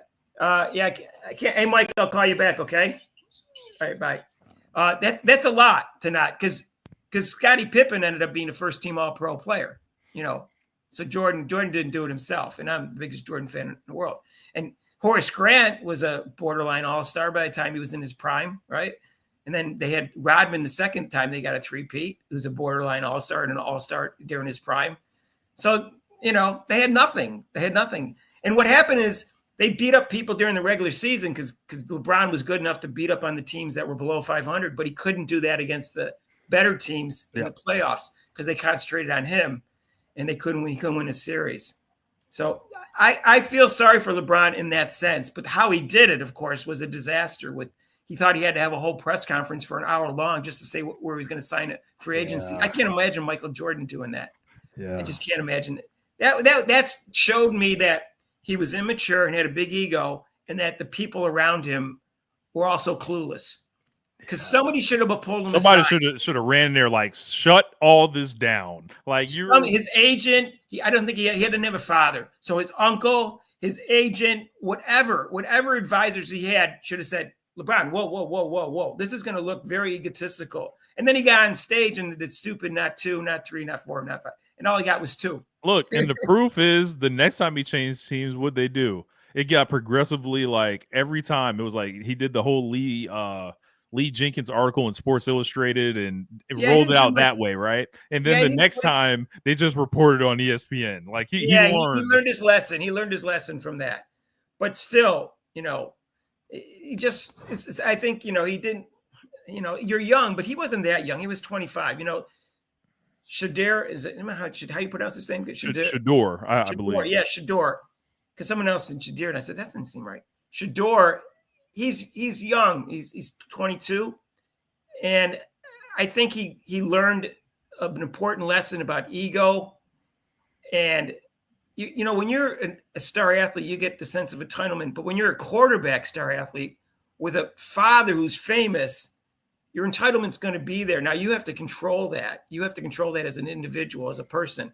And he doesn't control it. He just ran with it. And that's what happened. That's what happened to him. And I think he's better than people think he is. I actually think he has talent. And he had no offensive line, and he still put up good numbers. I know he had Travis Hunter to help him with those numbers, but we'll see. I'm not predicting he's going to be a great quarterback. I just think he's talented, and he could be a viable starting quarterback in the NFL. But look, we'll find out. I've seen all the starters in the NFL. Like, there's got to be somebody he's better than. So, Well, we'll find out because, it's not like there's any they don't have a great quarterback on their team right now in Cleveland. They have 5 quarterbacks, one of which they want to get rid of, but he's going to cost them $46 million for the next 2 years. The nasty and then you man. got Joe Flacco. They're going to keep on the team, so they have a veteran presence and backup better. So now it's got like one of those 3 guys. Pickens, who was on a good organization and couldn't star in Pittsburgh, so he doesn't have much to beat out. And the other quarterback's a rookie too. What does he got to pick out? He should definitely start a game at some point this year. Yeah, we'll see. He's got to at least outplay Pickens and the other rookie. He doesn't have to outplay Joe Flacco, because I don't think Joe Flacco's on the team to start. I don't think he's on there. I think he's on there in case for, to keep kind of as a semi-quarterback coach. That's my guess. But Joe Flacco can still play, but I don't think he's not going to lead him to a Super Bowl anymore. He did that once, though. And he does play well in the playoffs. He got hotter than the sun for 6 weeks once. He got hot. Yeah, right after he signed that, I swear to God, I made this prediction. I signed it. I said, then he wanted the world in the contract. I said, Baltimore will pay him, and they'll never get back and get a Super Bowl with him at quarterback. And they didn't. They did not, because I didn't think he was a good enough quarterback. I thought he was a good quarterback. I thought he played pretty well in the playoffs his whole career. And I thought he played great to lead him to the Super Bowl. I just didn't think he was talented enough to keep doing that. Mm-hmm. And he didn't. Yeah, I remember around that time, I think Ray Lewis had announced his retirement that same year or whatever. Oh, same year? Same year? And I swore the league was rigged. I swore the league was rigged. I was like, they want Ray Lewis to win another one or whatever. And then they ended up winning the title. I was like, oh, my God. Anyways. Anyway, I kind of got to get rolling, but appreciate you having me on, Mark. I addressed this twice, Basil. Quit being so annoying. I addressed this twice. I already proved you wrong twice. So just quit being so annoying. Holla at you guys in the comments. Appreciate you guys leaving the comments during the so Rich, today and all that. Don't forget to go to Rich's website and his YouTube channel. Yep, come through. Do you have a website or just a YouTube channel? You can go to my website, onelifetimeworldwide.com, and pick up a shirt, pick up some merch and all that. But if you want to just support me, just check out the YouTube channel, check out the music on there as well. All right. Now, peace, y'all. I'll address this. I didn't say that CDC is a jerk. I said he acted like a jerk to me, and it wasn't because we were disagreeing. Is what he said to me after I gave him some stats that he didn't like, and then he was wrong in his response and told me I didn't know what I was talking about when he was wrong about what his stats, the definition of his stat entailed. And I'll show you the quote. I made no negative comments to him whatsoever in our discussion. That's what it's upsetting about to me in the discussion. And I didn't think he was a jerk before this. In fact, of all the podcasters, I like him as much as anybody. In terms of, I think he knows basketball. He seems like a smart guy. He's funny sometimes, and he puts out a good video. But he acted like a jerk in this conversation I had with him, and he was wrong about the stat. And then he pretends turnovers don't count in terms of efficiency, which is kind of silly. So anyways. All right, Mark, I'm getting up out of here, man. Well, okay, yeah. I'll show you the comment in just hang 1 second if you want. I'll see what you think, because I've heard him say that he was never rude to somebody and yet they blocked him and stuff like that. And so I think it's important not to here it is. Okay. All right. Here, Rich, I just want you to see. Tell me what you think. Okay. This. All right. So I need to let me get this off. All right. Please, just tell me. The comment was back and forth. Just we're talking very nice. No stats. I didn't tell him he was crazy. I just said I don't think she was way better. I think you're overstating that, and that's really how the conversation started. And then I went, and I'll tell you. So here it is. So I got to do, what's this? Remove. All right. So I need to highlight that. And you can tell me.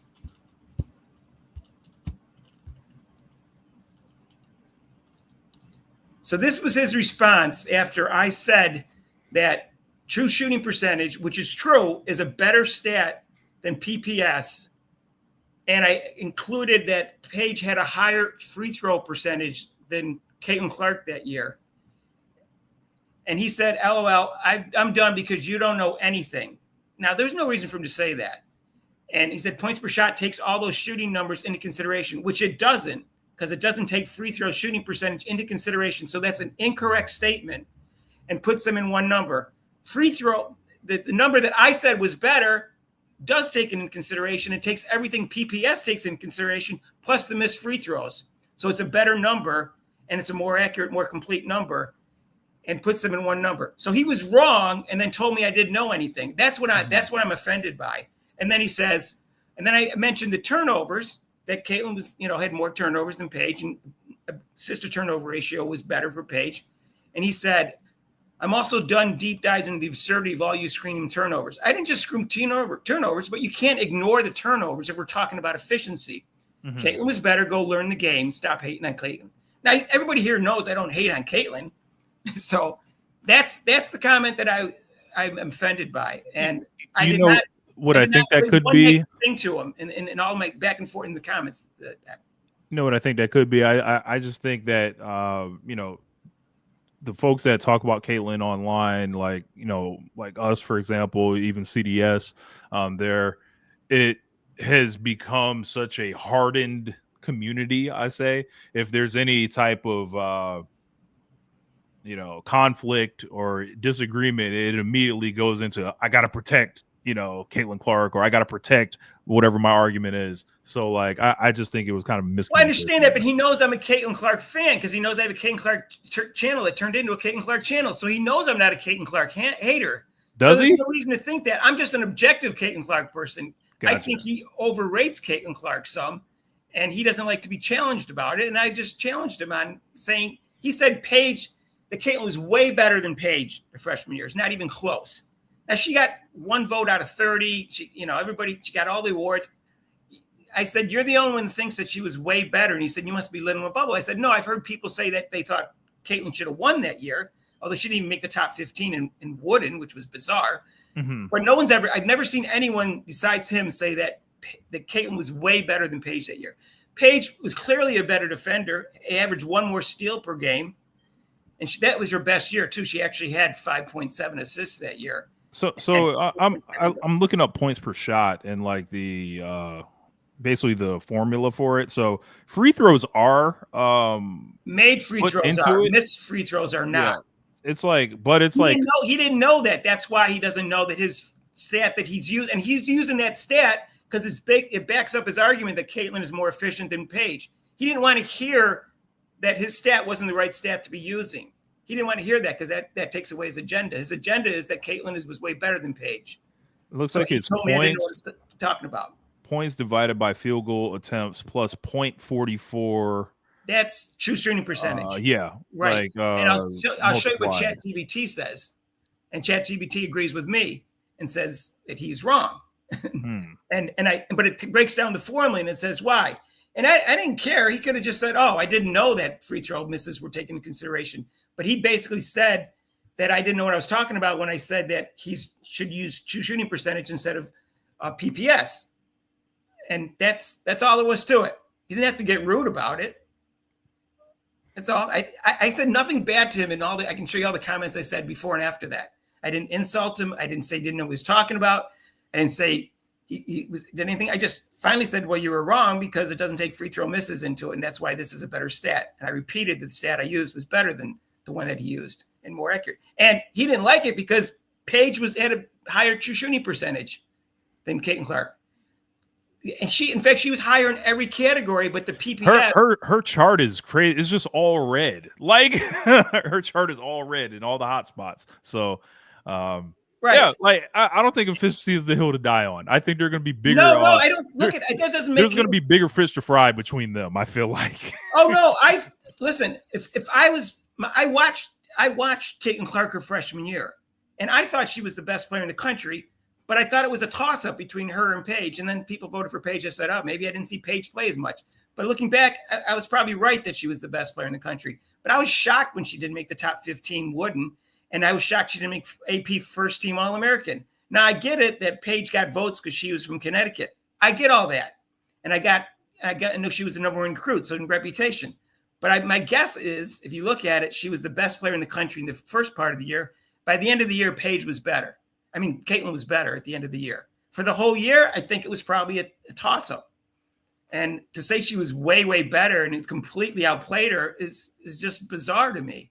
There's no one says that. No one thinks that. And there was no votes to indicate that by the people that were following basketball that year. And that's all. He just didn't want to be challenged. So, but again, I'm a Caitlin Clark fan, so I can see how she maybe should have got Player of the Year all 4 years. So it's not like I'm a hater. You know what I'm saying? You guys are thinking I'm like a Juju Watkins or Caitlin or Paige. No, fan. man, you're Angel Reese fan stuck under this. So I Anyways, can tell, Mark. That's what I'm upset about. Is this comment? I know you got your Chicago Sky jersey in the closet over there, man. Let's ignore turnovers because it doesn't fit your agenda, your argument about it in terms of efficiency. That doesn't make her a better player. None of this. You know how Rich they say, oh, they say Paige is a more complete player. Yeah. Because she has a better 2-point game and better defender. And she isn't a better defender, but he didn't want to hear that either. That was a non-factor in our discussion. He wouldn't even consider that. He wouldn't consider the defender. He wouldn't consider turnovers because that went against his agenda. Those are all factors. That's why I think it's kind of even because of those factors. Mm-hmm. Caitlin's a better offensive player. Paige is a better defender player, more efficient. Caitlin's a better rebounder. But part of those rebounds is because she had less talent around her. They let her get the ball so she could run the fast break. So that was a little. Send me a link on Sunday, Mark, and I'll jump on for one of the quarters at least. Saturday you can come too if you want. I'm going to do that too. It's Saturday at 1. Gotcha. That's on NBA TV. You have that? I have to check. I got one of them sling packages, but I'll run a link down just in case. NBA. What you have a sling pack? I have YouTube TV, and that does have NBA TV. I remember from last year. Yeah. And the other one's on ESPN, either 1 or 2. You have to look it up. So they won't decide until one of the series goes 7 or doesn't go 7 games. Yeah. All right, Mark. Sunday at 4. Man. Thanks. All right. Hopefully see you next week. For sure. Okay. I don't know what happened to Rob. He said he would come join us today, but he's traveling to New York. Anyway. Element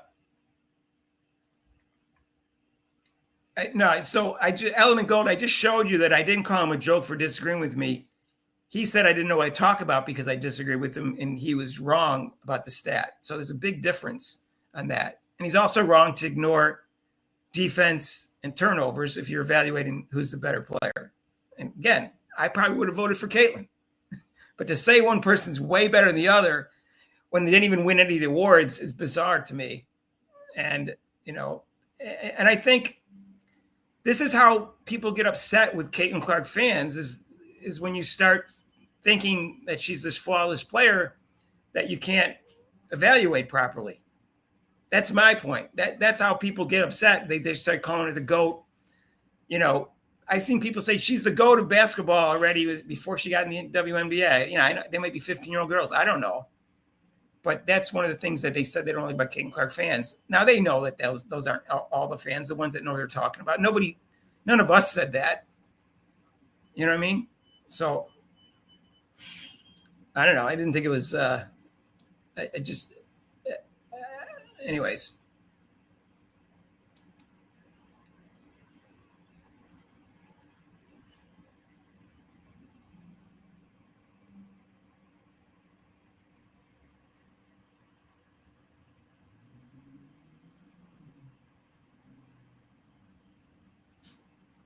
All right, you could be with CDC all you want, but he was wrong and you're wrong too. So that's all there's to it. He in terms of efficiency, he just wanted to ignore the turnovers. He just quoted one stat to show that and it was a 1.49 to 1.41 to 1.39. It was almost identical. And all the other stats was Paige favor. So it's just like silly.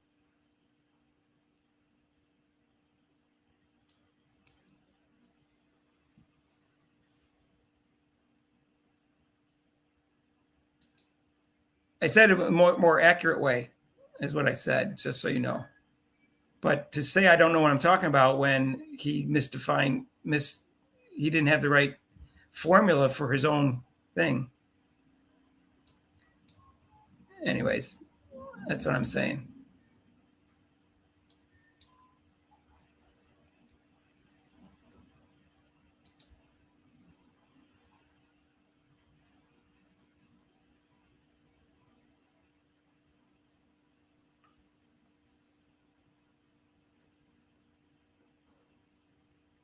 Even if I was wrong when I said what I said to him, he could have just said, that's not what the stat means or something like that and corrected me and said my stat was wrong, but it wasn't.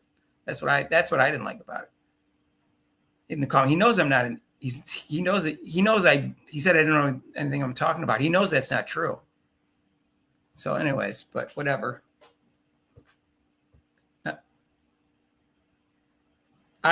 I think he does know basketball. That's the whole thing. I think he's a smart guy. So I didn't say he didn't know anything. I didn't say he didn't know anything about basketball. I just disagree with his opinion. It's a big difference between the two. He no longer does housekeeping, a scheduling video. What's a house? I don't understand that, but it was monotonous. He did a lot of housekeeping in the videos. And what does we mean by housekeeping? Yeah, he is. I like sarcasm, but that's different than insulting someone. Learn the game. That's learn the game. Like that's pretty insulting.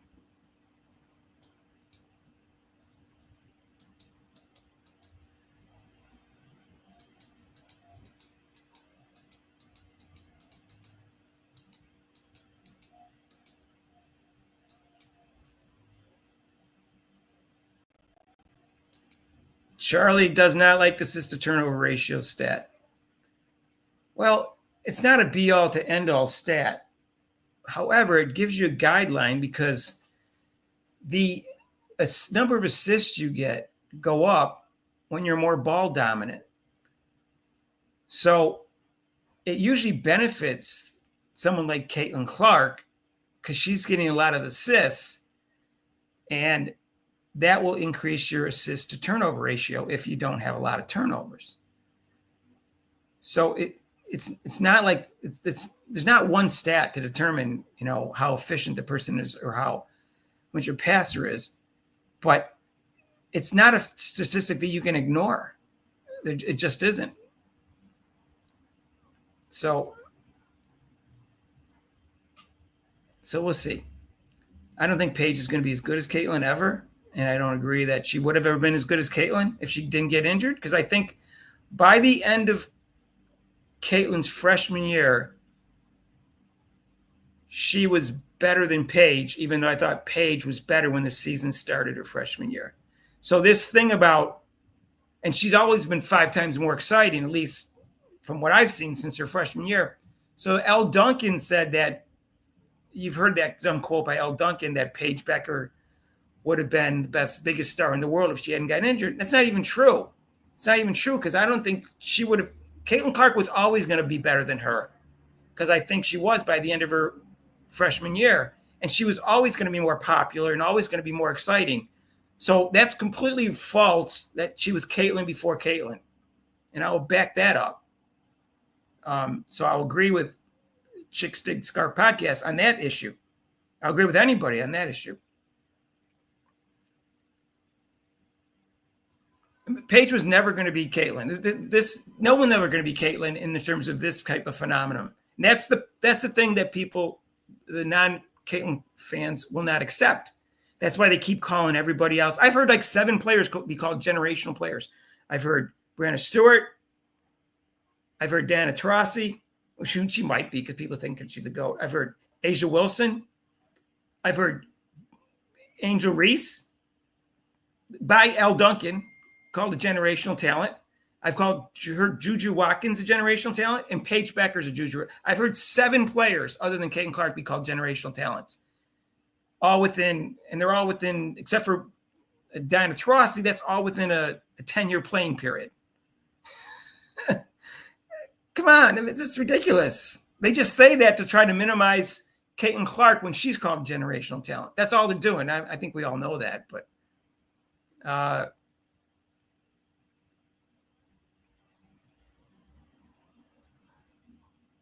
yeah, I like Paige. I'm happy for her. I told you, I thought it was very close between the two of them that year. But he said it was a participation. He called it. Chicks Dig Scar podcast said Paige got Player of the Year as a participation trophy. Come on, can we? If you want to criticize them for minimizing Caitlin Clark, you can't do the same thing. You can't overstate things. You still have to be objective. I hate when people aren't. I don't know. I don't think that's not right. You just need you need to also be accurate with your assessment of Caitlin Clark. Because if you overstate it, you're just as bad as the people who are minimizing Caitlin Clark. It's just as bad, in my opinion. I don't know. Maybe I'm missing something, but I don't think so.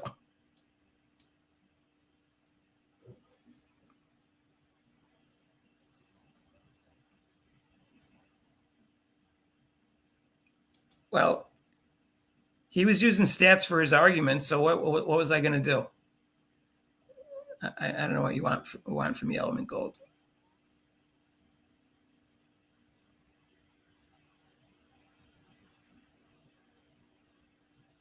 What's this?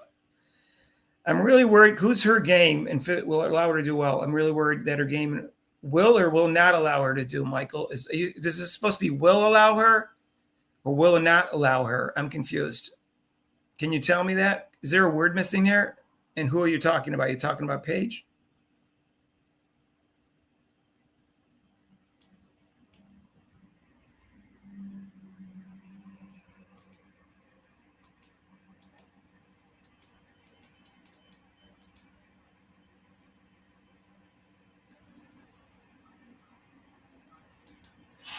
I didn't diss him. I've been very complimentary about the guy. I've never met him. I've never talked to him.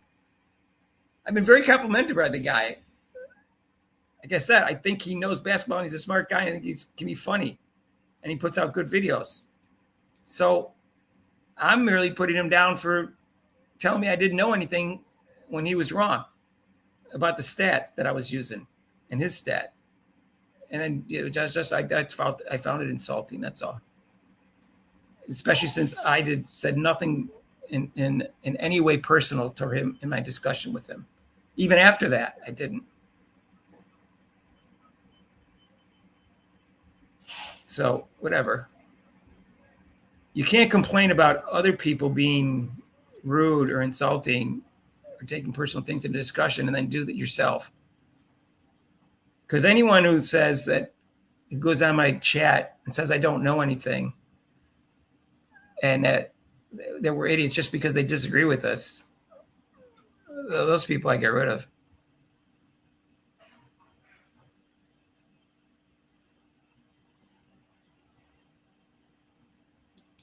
I don't dig chicks with scars because they're usually from enhancements.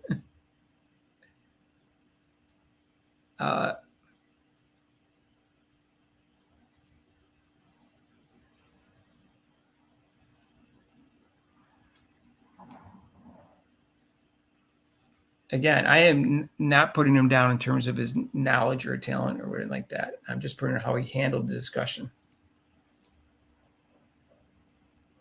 So, whatever. I think he owes me an apology. Since I was very nice in the whole discussion. It's just me. I like Timpson. Timpson comes across as likable in the interviews, Retro, and I think she's the one that's going to make the team.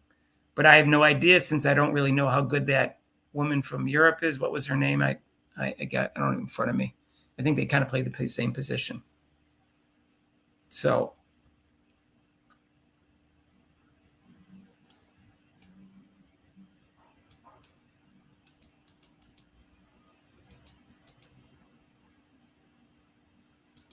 '92 Bulls are the best of the six. You think so? They probably, but they won 72 games with the one 3 years later, right? With the 96, 92 Bulls. I'm sorry, 92. Yeah, 96. Okay. That was your favorite team, Charlie? Let me just see.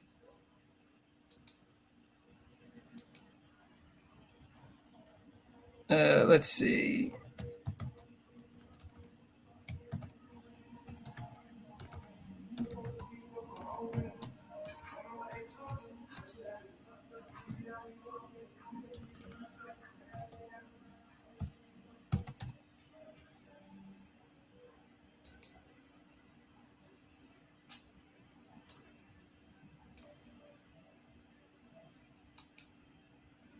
You like the 92 Bulls the best. Let me just. How many games did they win that year? That was the year before he went into retirement, right? They won 57 games that year, though. Oh, no, that's 92, 93. I'm sorry. All right. 92. They won 67 games. Yeah. I like that team, too. I like him with Horace Grant because he was a more versatile player than Rodman. So I really like that team, too, Charlie. I have to agree with that. That and the team that won 92 games, it's a toss-up between that. That was the first year Michael was back all the way. That was, what was it? Yeah, they won 67, then 57. Come on. That's so slow. What's going on with my computer?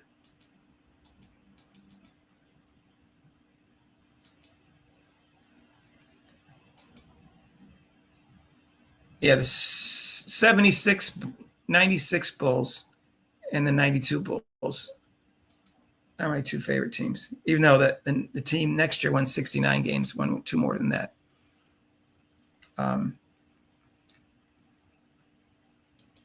I love the Bulls of that era.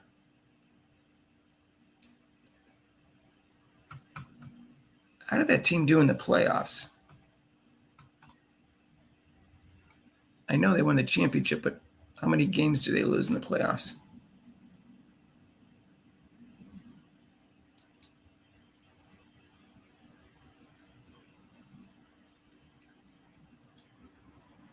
Let's see. So Bulls won 4 to the first round. They won 3-0. Then they won 4-3. Then they won 4-2, 4-2. They lost 7 playoff games, though, the 92 Bulls.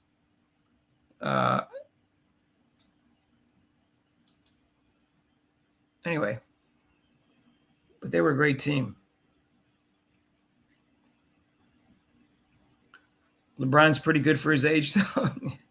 I don't think we've ever seen a 40-year-old this good. Even Jordan wasn't this good at age 40 in his last year. He took off 3 years.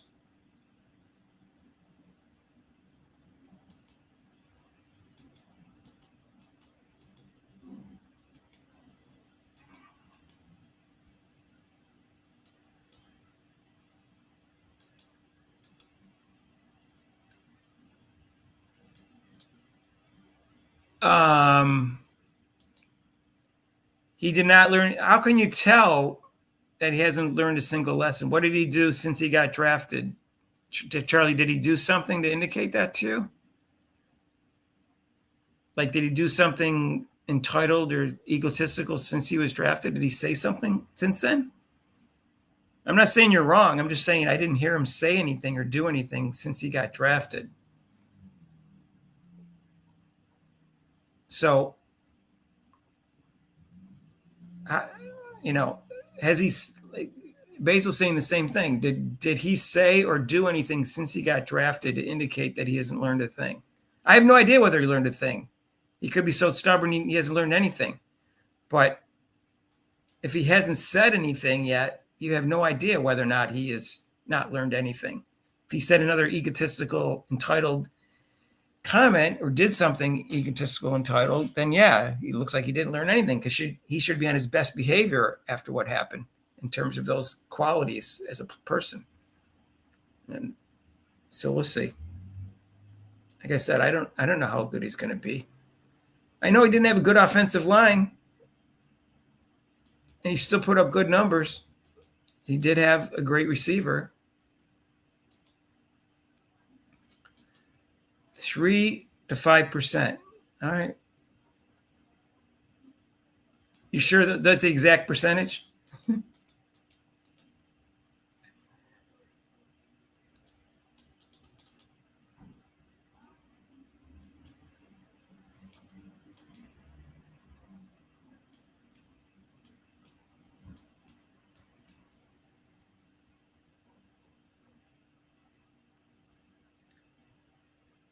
I do find it interesting that he plummeted so far.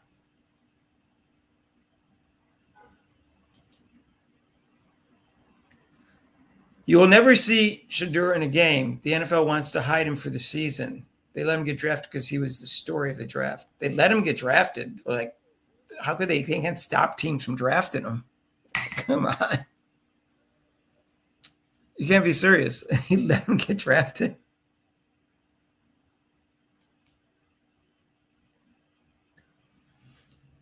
Yeah, there's a whole combination of factors on why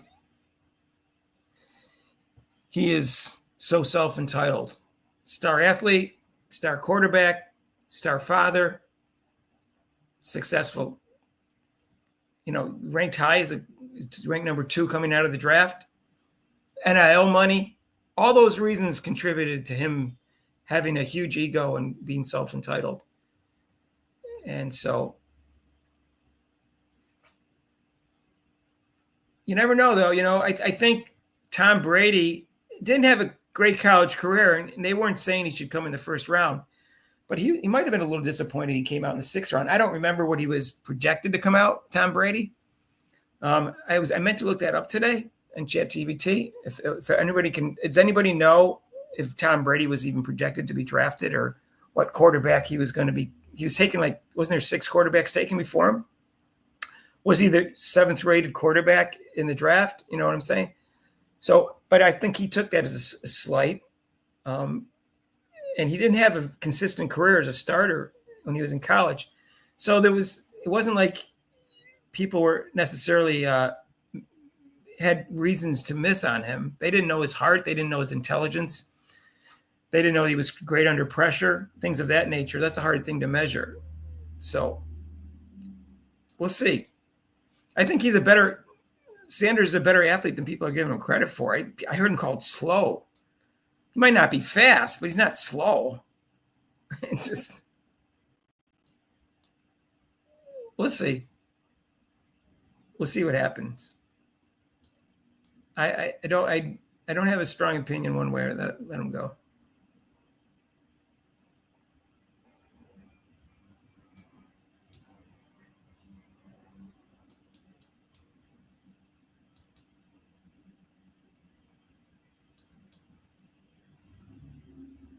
We all hate each other.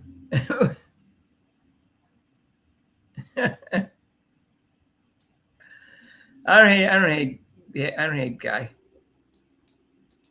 I just hated his comment.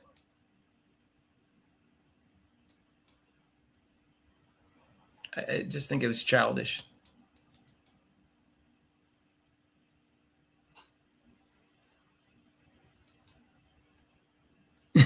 That's funny. All right.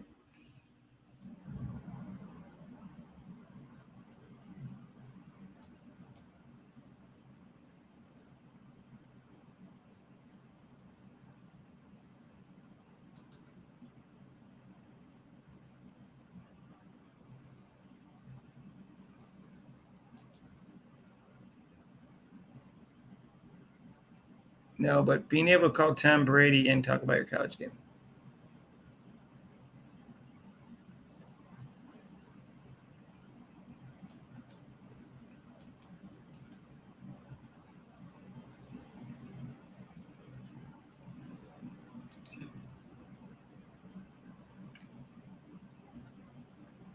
Yeah.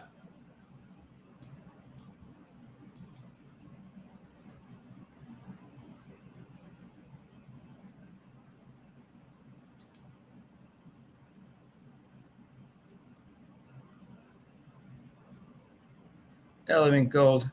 All right, I would have picked on you too, Element Gold.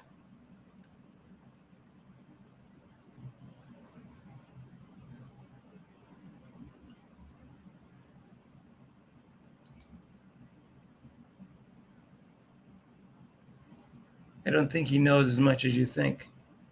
Talking about the Chick Stick Scar podcast?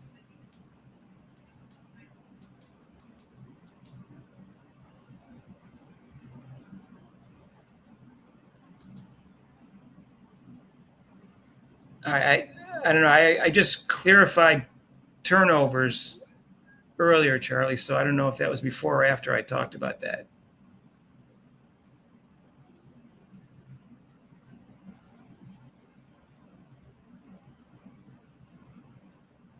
So, anyway, Paige was not better than Caitlin. I was saying when they started their freshman years, I think it's pretty clear she was. But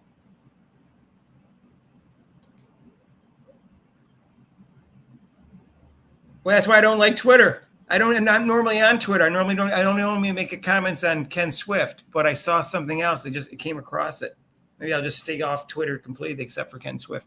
I normally don't make comments on anyone's Twitter account other than Ken Swift, because I won't get, I'll get like rational thought and not insulting comments. So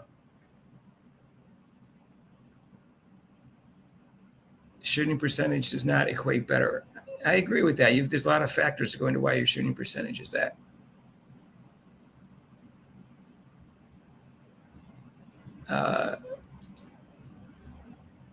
Maybe he was calling you an idiot endearing. He didn't call me an idiot. He said I didn't know what I was talking about.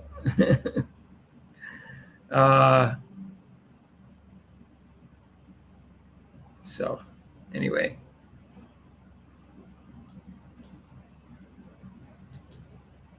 That's my point. I even said I probably would vote for Caitlin Clark.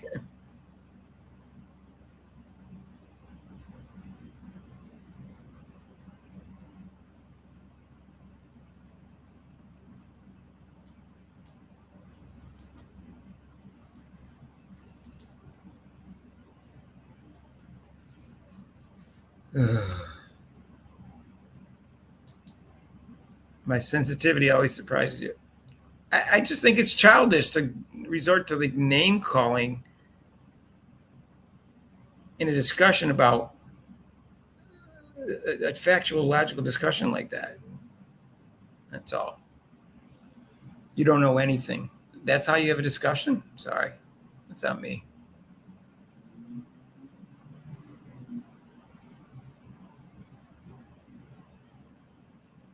Anyways, let's see what else is here.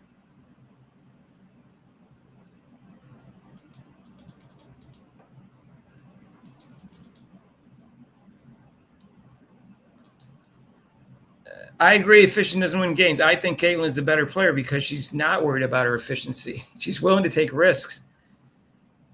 And that's why I like her game.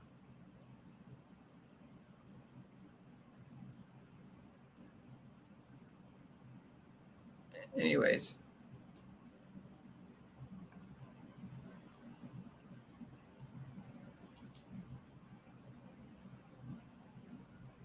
Sabrina, but Paige equals Sabrina is coming up a bit short when you're supposed to be CC before CC. Sabrina, I don't understand. Sabrina who? Michael, explain this to me. What does this mean?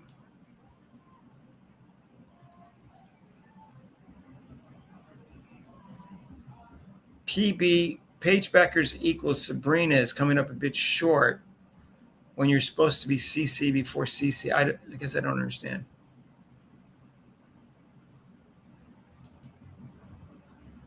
Well, that wasn't really the issue about winning, but okay. The issue is to keep the conversation civil. All right, but whatever.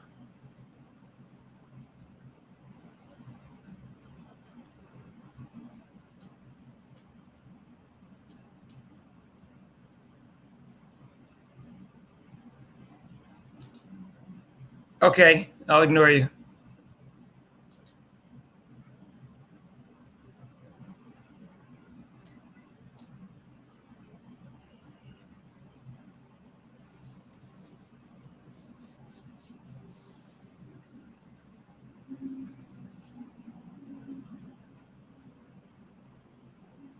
Let's see what else is in the comments here.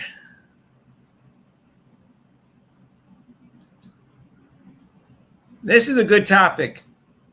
So we haven't really talked about this much in the videos, but people have talked about does she have an enforcer, which I don't believe in enforcers, but I do believe in having your players back. Yeah, I don't like to see fights or punches. And so, yes, the first time Caitlin Clark gets hit in the head, like it looks like intentional, and knocked to the ground, it will be interesting to see what her teammates do to that player. Not necessarily knock them in the head in the next play, but you saw, didn't Erica Wheeler do a small little hip check? It didn't look like a dangerous play, but didn't she do that in one of the later games? Correct me if I'm wrong. Didn't Erica Wheeler do a little something?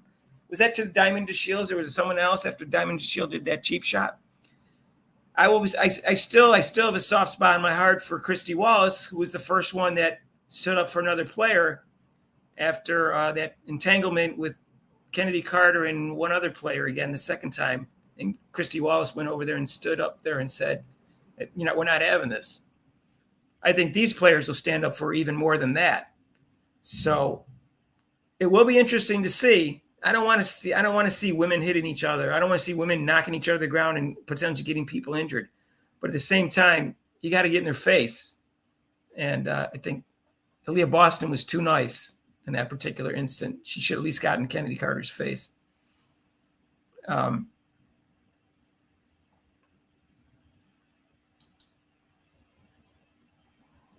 going on. I told you, I think I said he was a jerk in this instance. I didn't call him. If I said he was a jerk, I meant he was being a jerk.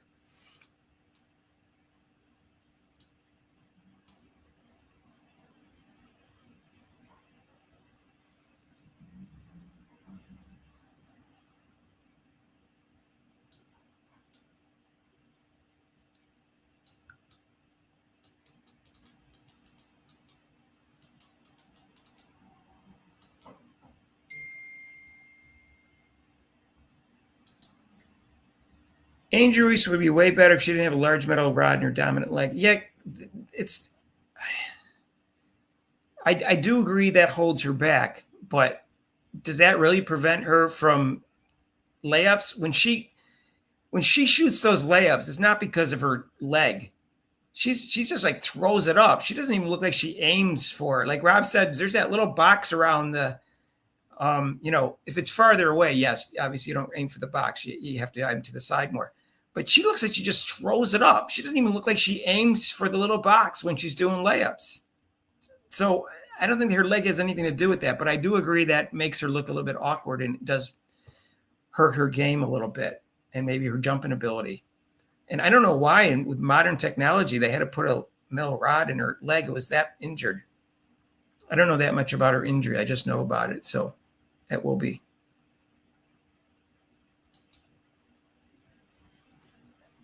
Six Disney mark. Okay, that's funny, Charlie. I'll give you that. Whatever.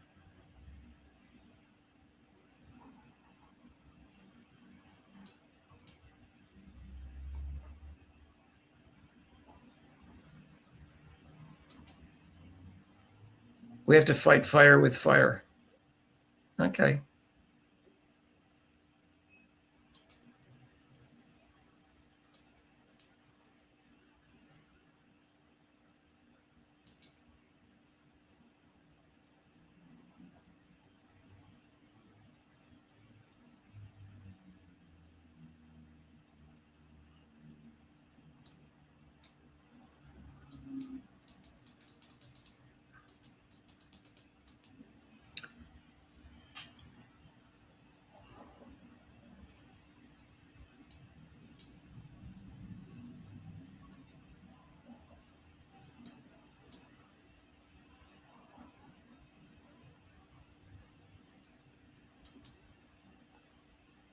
What is this about Brittany Griner and gambling?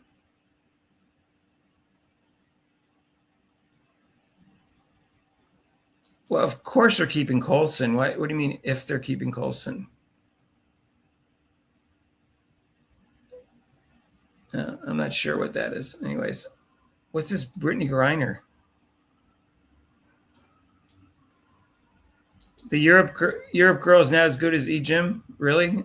How do we know that already? I mean, she might not be.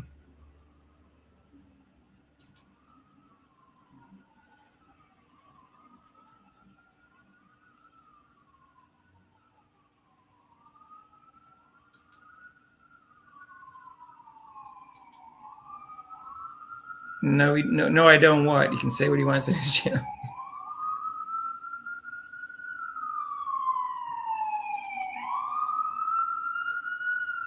Yeah, the 92 team versus the 96 team and the Bulls, that would be a great matchup. But the 92 team, I looked it up, they lost 7 games in the playoffs.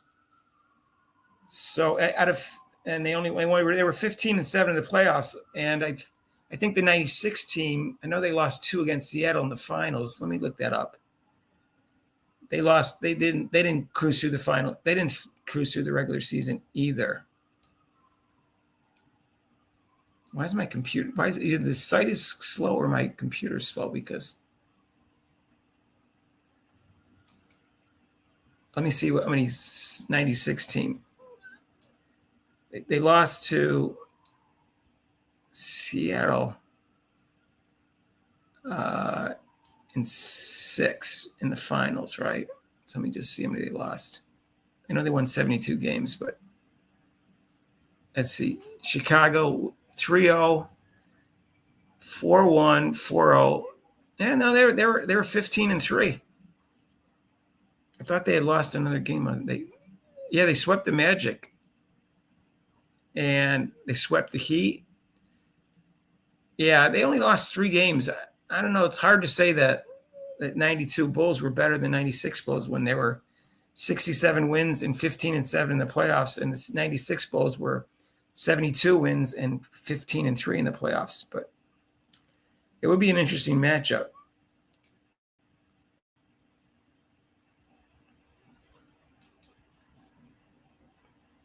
Really, Timpson was supposed to go earlier. I didn't know that. I wasn't looking at when I looked at the drafts. The draft. What do you call it? Projected drafts? I didn't look after the first round really because I didn't really know the players enough. But what was she projected to go in these mock drafts? Do you know? Dee Dee's out for personal reasons. Uh-oh.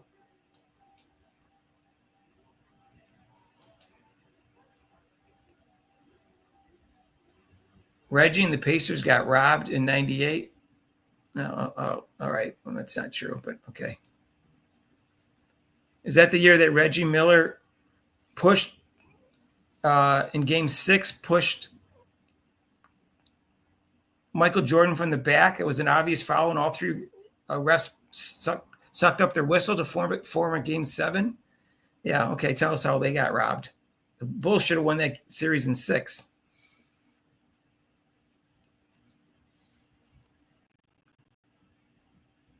I was so pissed after that game. I remember that.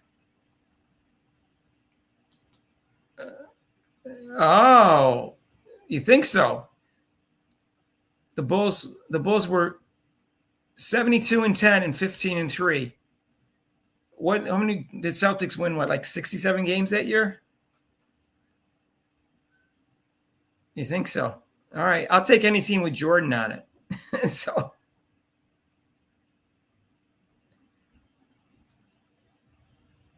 let me see how they did in the playoffs. The 86 Celtics. Okay.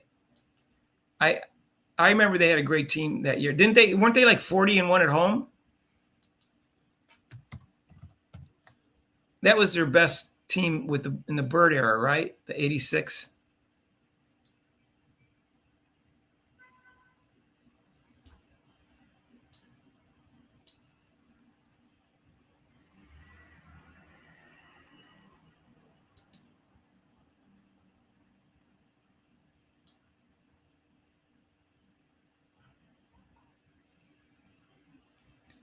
All right, so they won. Yeah, they won 67 games. I think they were like 40-1 at home or something like that, some outrageous thing like that.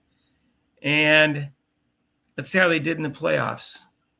3-0 over the Bulls. Yeah, they beat the Bulls, but that was the wrong Bulls team. Then they won 4-1, 4-0, and 4-2. They had the same playoff record as the Bulls, 15-3. It looks like. Right. Okay. They won 5 fewer games. So, and they didn't have Michael Jordan. So I'll take the 96 Bulls. And the 92 Bulls would be a good matchup with those. That'd be a good matchup. But let me see. I think they were 40-1 at home that year. I think didn't they set a record? I don't know if it still stands for being.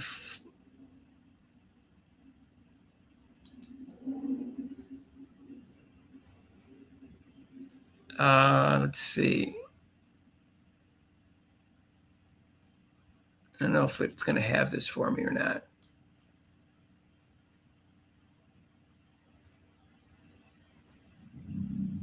Let me just see if it has this.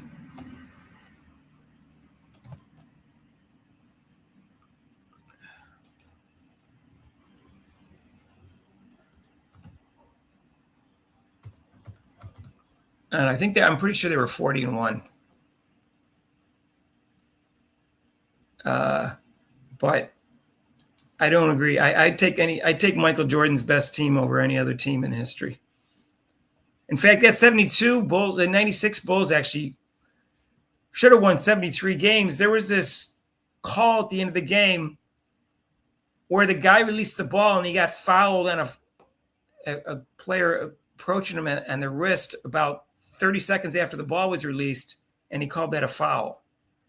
And it's not supposed to be a foul. It was a terrible call, and it cost him a game down the stretch. They should have won 73 games.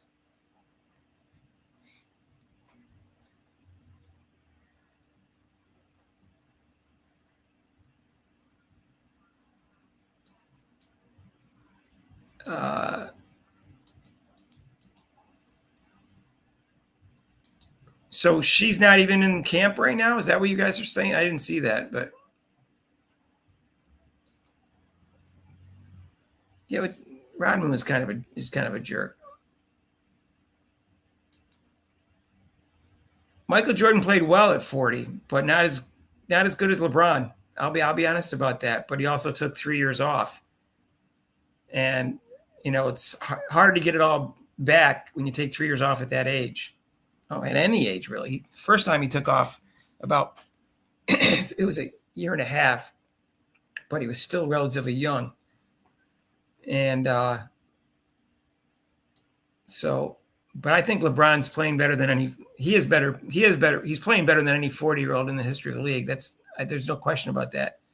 Jabbar played well till he was around 38, 39, till like this last year in the league. He wasn't very good, but he still played well up until then. But his numbers really dropped his last year. Yeah. Does anyone know what Tom Brady was projected? Because I'm interested now. I don't remember the draft that well. Now Tom Brady got drafted in the 6th round, Eric. I'm sure of that. I think he was the 7th quarterback drafted, if I'm not mistaken. So let me see. ChatGPT maybe will answer that. Let me just see. It's not always right, but on these kind of things, let me just see.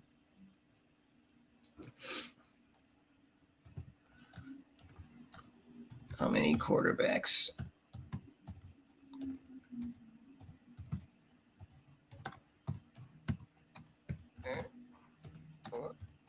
were drafted before Tom Brady? I think it was 6.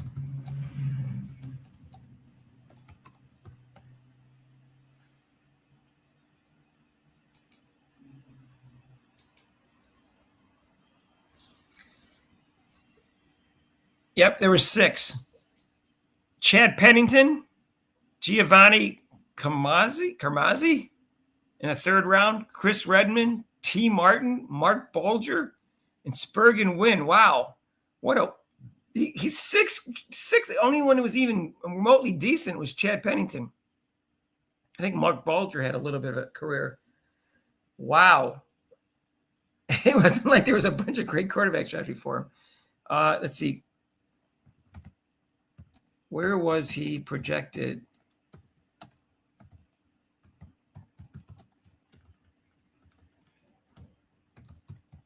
To go in the draft?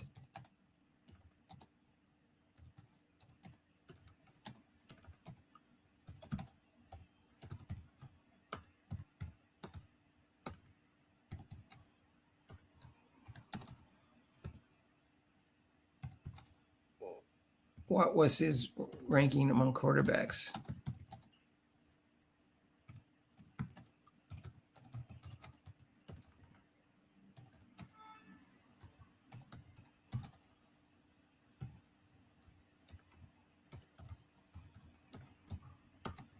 Quarterbacks.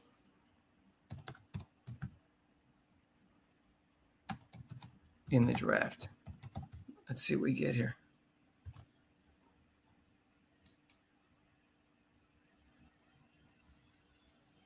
He was projected to be a late round pick or go undrafted in the 2000 NFL draft. He was generally ranked as a mid to lower tier quarterback prospect. NFL scouts and draft analysts had Brady ranked somewhere between 7th to 15th best quarterback in the class. He went 7th. He was seen as having a good football IQ and leadership, but concerns about his arm strength, mobility, and athleticism hurt his stock. His NFL combine performance was underwhelming, famously slow 40-yard dash, 5.28 seconds, mediocre vertical, and an overall unimpressive physique, which reinforced doubts. Ultimately, teams passed on him repeatedly until Patriots took him at pick 199, which was the 6th round. So that answered your question. He was projected to go 7th to 15th, so he didn't slide. Yeah,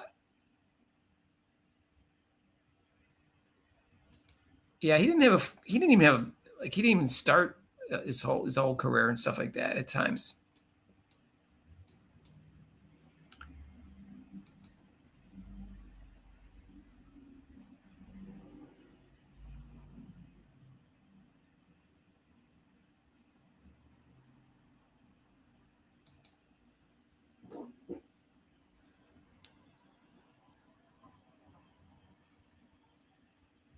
Yeah.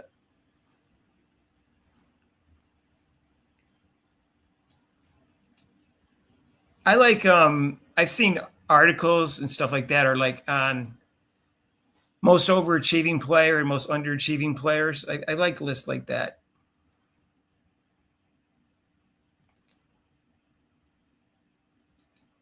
Do I think the NBA officiating will be better this season? Okay, it can't be any worse, seriously.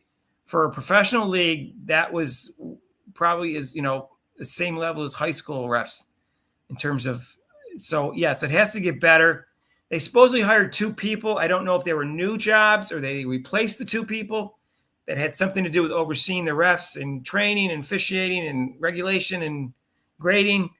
Because there was 2 ads for those jobs. So either they had 2 new positions or they fired 2 people and did it over. I think they'll be better.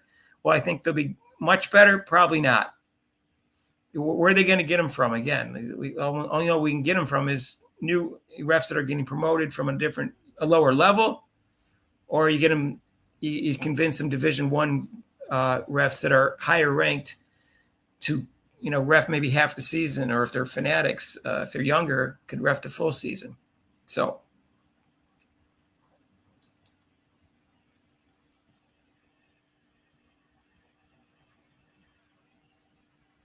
Yeah, it will be interesting. I'm sure his career will be looked more closely than any other career in this draft because of the fact that we'll see what happens. If he really was that bad in the interviews, you have to wonder what kind of leader. Someone said that quarterbacking is 30% physical skills and 70% everything else, and it sounds like they think everything else in the 70% was terrible. And even his 30% wasn't that strong. So we'll see what happens. I think I've read that his teammates really like him, which means he can't be an awful leader. That doesn't mean he's a good leader, but if his teammates like him, that's a good sign. His team didn't win a lot, but they That was an organization that was run down until Deion Sanders got there. And so we'll see.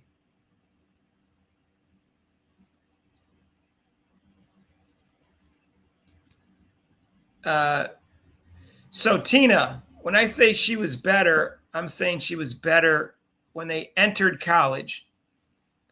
That's my opinion. That's the impression I got. I didn't watch them play in high school. I didn't watch them on the national teams. All I saw was highlights and I saw the stats. But she was more highly regarded on the national teams when they both played on them. In fact, Caitlin didn't even make one of them.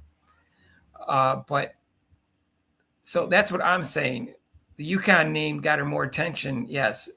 Luckily, I found out who Caitlin Clark was because Carolyn Peck, probably the only thing she ever did well, was mentioned that Caitlin Clark was the most exciting player in women's basketball, and she was a freshman. And that's why I started watching her when she was a freshman. And I thought, as I was watching throughout the season, I thought when the NCAA tournament came around, I thought she was probably had surpassed Paige. But it was unclear to me because I hadn't seen Paige play much because I was too busy watching Caitlin. So that's just my memory of her freshman year. But I think she was better than Caitlin when they were younger. And I think that's pretty well documented in the national teams. But but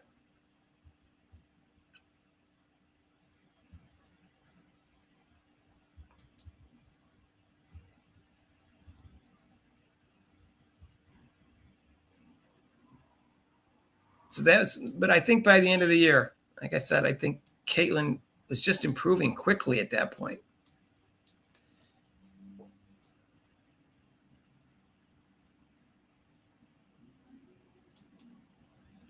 Oops. Thank you, Charlie, for the compliment.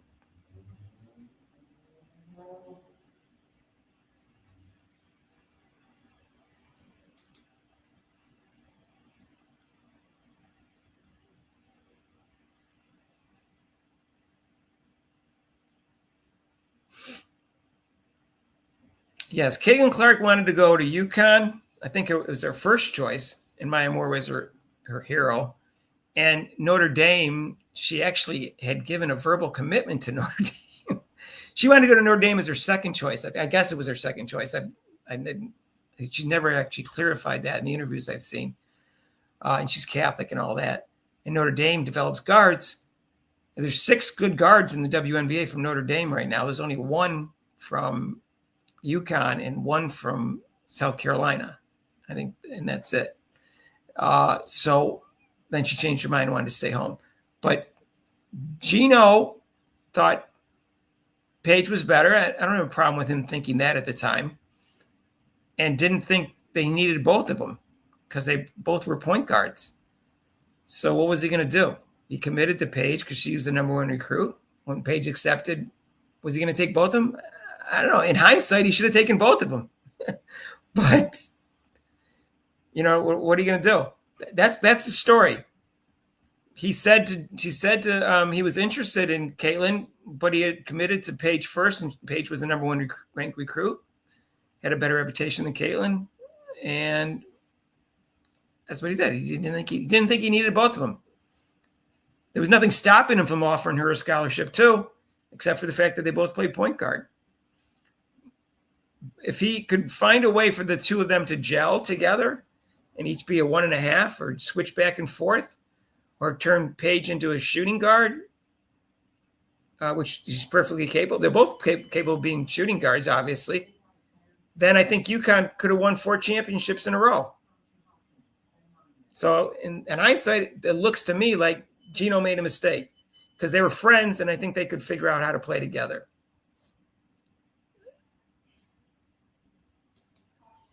Oh, I heard that already. Okay, I get it. It isn't so. Again, it wasn't so much the insult; it was the unnecessity of why he did that, and the fact that he criticized other people for having exact same dialogue that he said, where he says it's a cesspool, and that people put personal insults in and tell everybody they don't know what they're talking about. And he's saying the same criticism of other people and then did that himself. That's what the hypocrisy of what bothered me too. So it wasn't just my sensitivity, but I'll be aware of that just to make you happy, so you don't think I'm close-minded. And I don't like that type of discussion. Unless the person says something so outrageously inaccurate, then you can say something like that. Like when someone says that Caitlin Clark is average or is going to be a bust, then you can tell the person they don't know what they're talking about. I give you my permission on that one. Or they think turnovers are the only stat you should look at, or that she's not a good leader, or that she can't win because she didn't win with Iowa. And then you can tell the people they don't know basketball.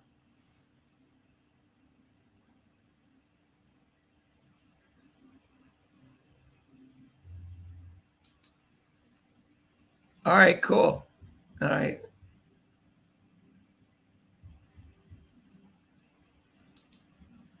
No, Tina, I agree 100%. Even though you can see some highlights of Paige in high school where she did some fancy passes and she was somewhat exciting, she was never as exciting as Caitlin Clark. And she never was going to be as exciting as Caitlin Clark, whether she got injured or not. That's the part that L. Duncan and other Paige fans don't realize. She was never going to be as exciting as Caitlin Clark or as good as Caitlin Clark. Because like I said, even if she was better, which I believe she was when their freshman year started, by the end of their freshman year in college, I think Caitlin Clark had at least tied her or surpassed her at that point. And so she was going to be better, because you could see the progression was quicker once they entered college. She had overcome some of her deficiency, that why she didn't win on the national teams. So, yeah, they're delusional.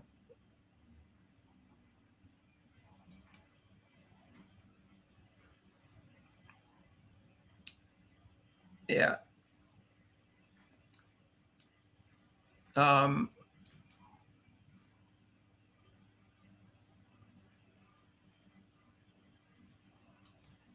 Nothing wrong with girls punching girls. Okay, well, I'll disagree with that one, but that's not surprising. It's Basil.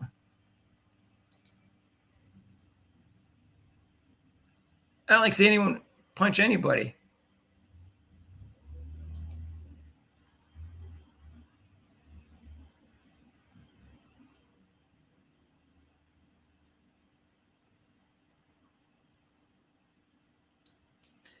Details are important when you're a lawyer.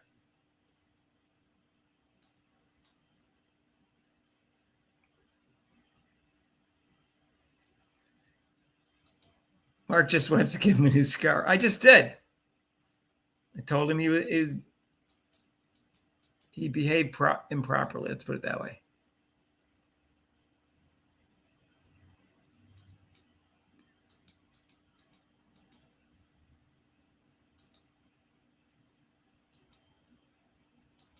What happened?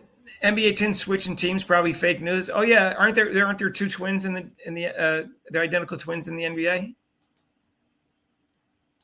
Yes, I looked that up. They were 96. They were 15-3, and the 92 Bulls were 15-7, and the Celtics were 15-3. Also, the 86 Celtics were 15-3. There is there is also a thing about some brothers or something like that in a race too. I did a video on hoaxes and cheating in sports, and these two I think they were brothers, but they looked alike. They weren't twins, but they looked a lot alike, and they somehow switched up in a race or something and took each other's. I have to look it up. So that was something.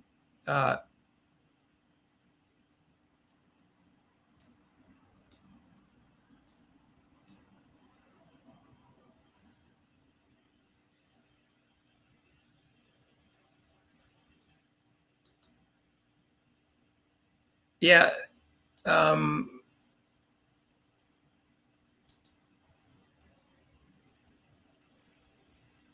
I remember there was expansion, and that's probably why they won 90. I'm not saying the 96 Bulls were necessarily better than the 92 Bulls, but they did go 15-3 in the playoffs, which has nothing to do with expansion because now you just have the best teams. And the 92 Bulls only went 15-7. Now you could argue there was more competition that year at the top. I don't know. I'm merely saying I think you have to look at the playoff record, even though they didn't play against the same teams. And sometimes it's a luck of the draw and the matchup. I get all that. But I do agree that the expansion did help them win 72 games that year. They won 69 the next year, right? That was the year that Jordan got ripped off for another MVP for the fourth time he got ripped off for an MVP. Magic Johnson ripped him off twice. He didn't do it. The voters did. And Karl Malone ripped him off, and Charles Barkley ripped him off once. He should have won 9 MVPs.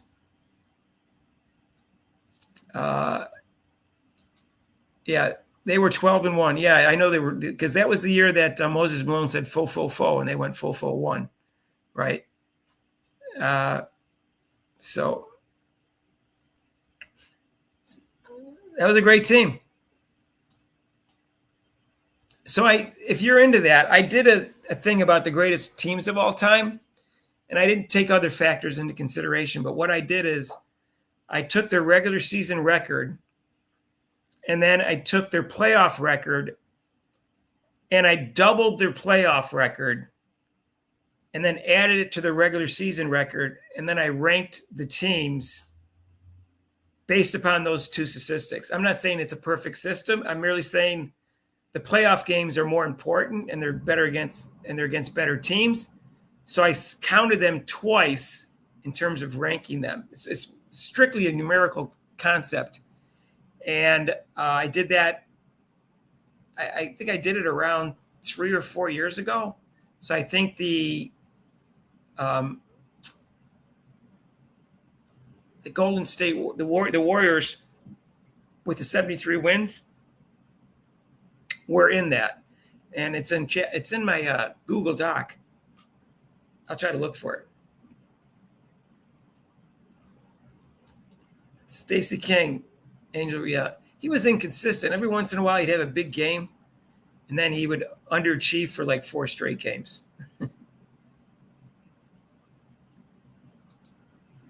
He's playing for Brazil.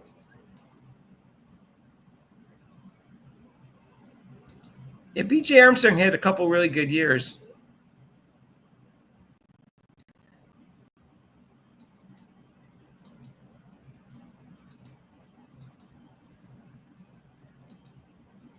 '87. What was the '87 Lakers record in the playoffs? Let's see, '87.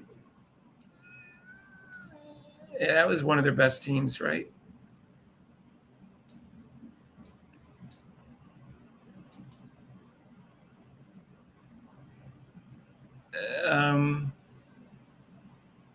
Oh, no. Hang on. So the NBA. All right. So 87 Lakers. They were 65-17, same as the Sixers. And they went 3-0, 4-1, 4-0. They went 15-3 also. They were also 15-3. So that's easy. 2017 were 16-1. Yeah, so is that right? They were 16-1?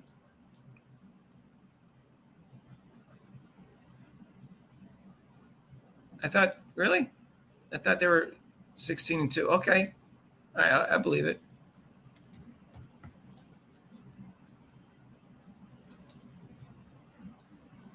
What year was that?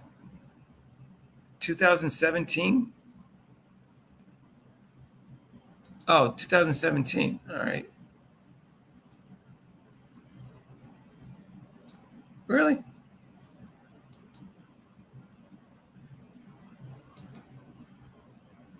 What are you talking about? They were 2017 Lakers were 26-56. So I'm not sure what you're talking about there.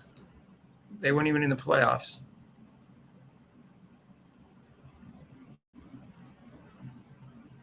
And Brady met the owner. He said, "I'm the best pick you ever made." The owner Kraft thought, "Who is this prick that is competing for a third string spot?" I wonder if he really said that. I'm not saying he didn't.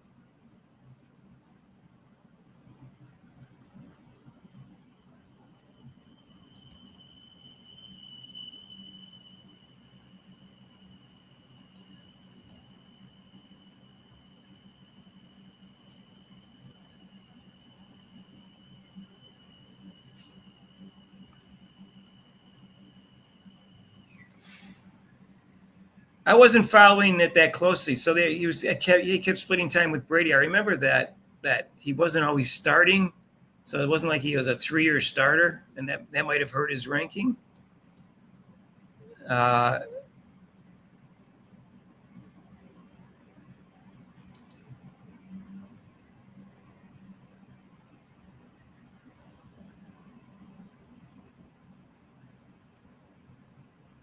Well, Magic Johnson, of course, said his team's going to beat it. Michael Jordan said, who was the best team? He said, anybody else win 72 games? That was his comment. Anybody else had Michael Jordan?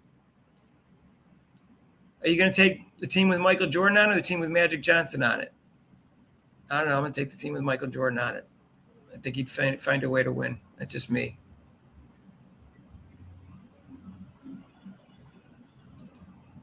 I invited him and Ben Daniels' podcast, and I don't know if these people all get the messages. I emailed people, but their emails that are listed on their web channels are like business emails that they're obligated to give to YouTube because you have to have an email listed with them. And then it might be an email they never check. But I invited a bunch of podcasters, and I don't know, a lot of them didn't return. The ones that I wanted to have on the show, I think W360, I think a couple other people that people suggested. I did Game Day podcast. What was his name? Fly Hippie, who actually made a comment on one of her videos and said, "Hey, I really like your 2 videos." And then I never heard from him. And I tried to leave. Maybe he's just not interested. He's married with kids. I don't know. But he's welcome on the show. In fact, I asked him if he wanted to come on the show and debate this with me, and he didn't respond. He doesn't like to show his face. He only showed his face on like 2 videos. So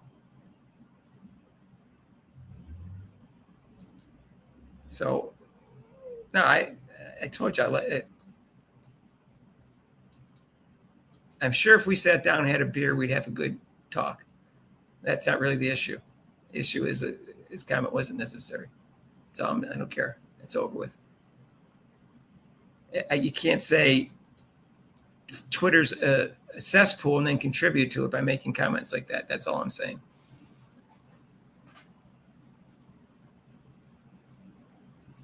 That's why I like Ken Swift's X file. You go on him and it's not a cesspool. There's not a cesspool of comments on there. No. I mean, I know most of the people are in the same team, but occasionally there are people that aren't in Caitlin Clark's team. But it never turns into a cesspool where people are calling each other names and telling them they don't know anything and stuff like that.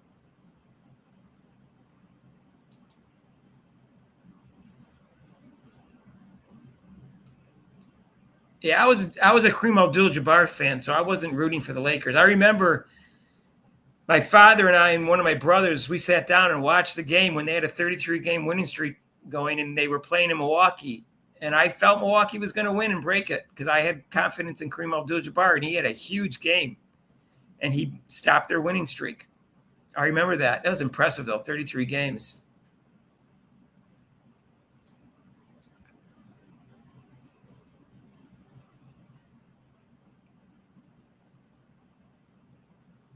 That was one of the biggest regular season games in basketball history.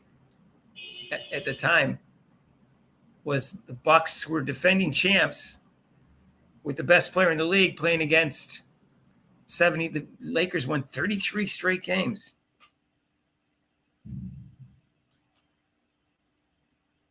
Now, like I said, I want him and Ben Daniels' podcast on my show that they've never expressed an interest. So that's fine.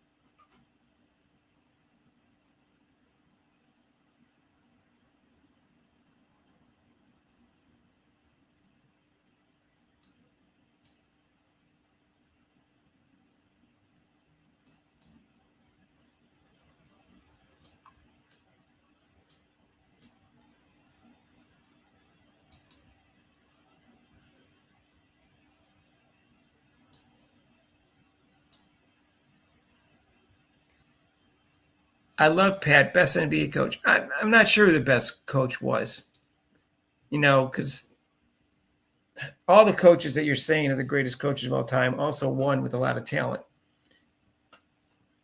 So, I mean, Phil Jackson obviously had a lot of talent when he won his 11 championships. So did Red Auerbach.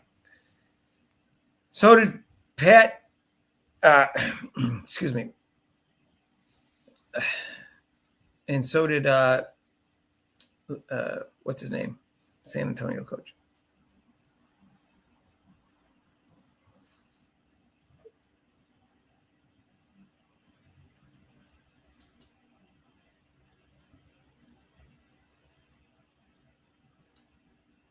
I don't know.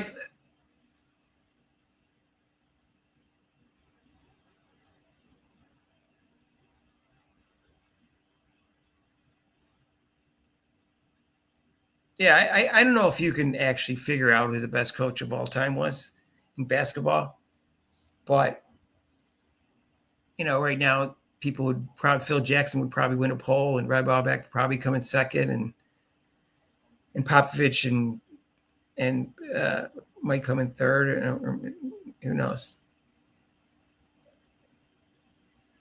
But it's hard to say. It's like it's the MVP word. It's an abstract concept. Coach of the year is the same thing as MVP. It's an abstract concept where you have to try to predict which coach made the team overachieve the most. And so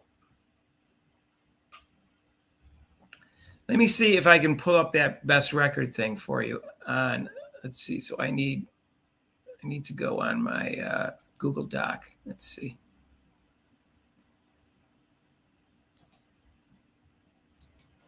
Okay, and then on Google Doc am I? Oh, geez, I gotta get off at some point. My throat's.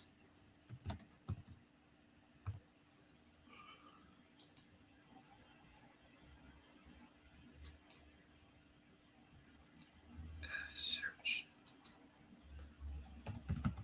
Best.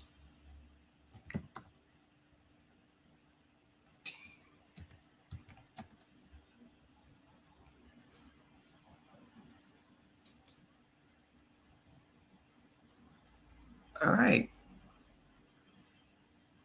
I found it. If you're interested, I'm not saying this is a perfect system.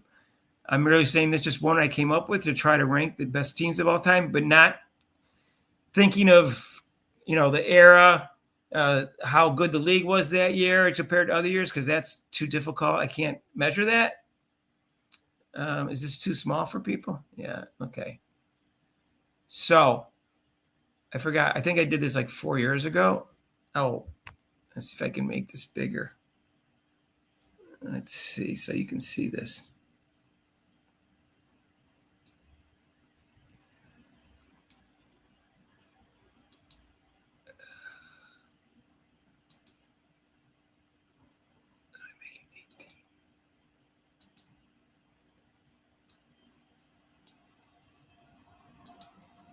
Okay. So can you guys see that?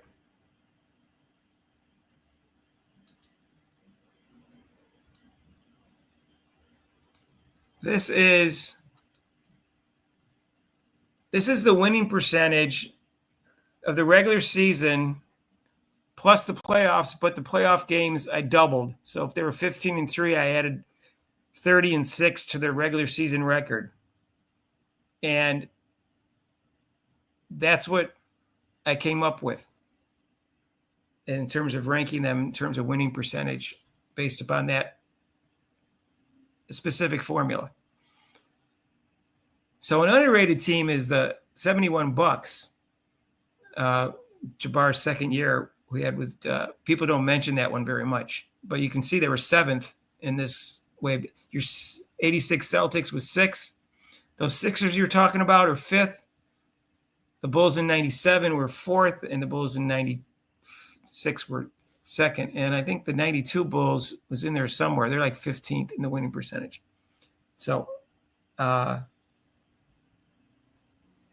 anyways, I don't think I could figure out, to rank the teams. You just have to guess in terms of how much competition there was, the era, whether there's, expansion the year before, like people pointed out for the Bulls in 96. I agree that's a factor in their regular season record, but not in the playoffs.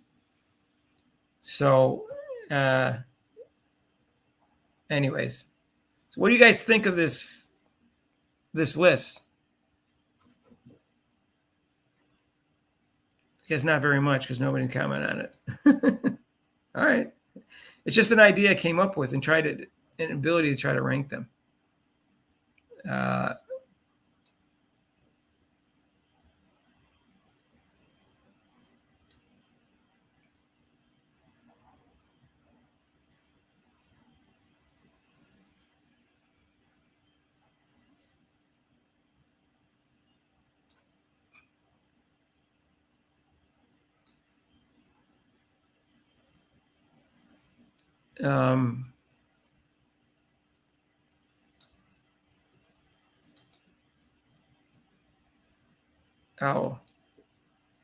Ben Daniels is Rudy's friend.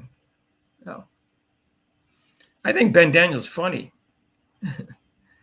I don't know. It's impressive how he can perform in front of a camera like that all the time and just do 12 minutes straight.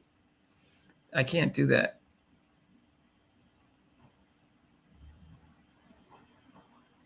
And most of his opinions are good, except for I'm not as sold on Kennedy Carter being in the league as he is. But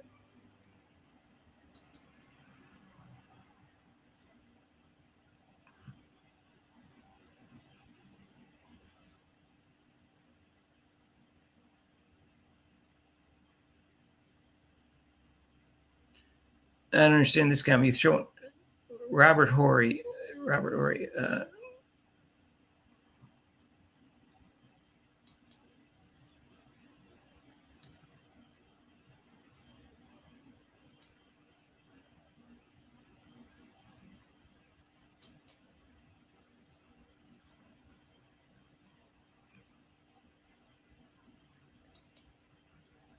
I'm glad you made it home from that shithole country, Mark.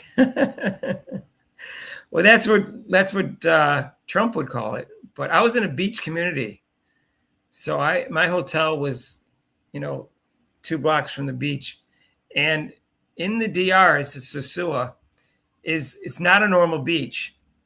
It's actually, you have the water, then you have the sand, then you have trees, and then you have a path, and then you have restaurants and bars.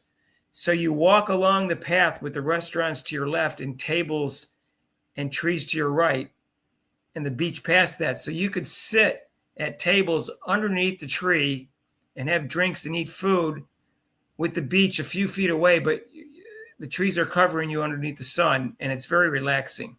So it's actually a great little beach area for that reason. So very few beaches, I'm sure, in the world are like that. Because after the sand, there's usually nothing. There's usually sidewalk or street or hotels or whatever. But this has a bunch of trees that you can walk under, you can sit under. There's a bunch of bars and restaurants. You can relax and have drinks that aren't that expensive.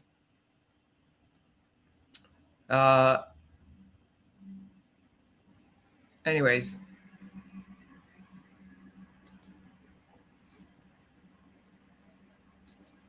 Okay, so Bobby's here to cause trouble. The Showtime Lakers of the 80s were better than the Shaq Kobe Lakers of the aughts. They won 5 chips in the 80s despite the presence of Larry Bird and Dr. J, Sixers, and the Bad Boy Pistons. Well, they did beat the Celtics twice, so you have to give them credit for that. They won 2 out of 3 against the Celtics. And I agree with you that the Celtics were a great team, or twice. There were 3 great teams they played up against, and they beat them 2 out of 3. So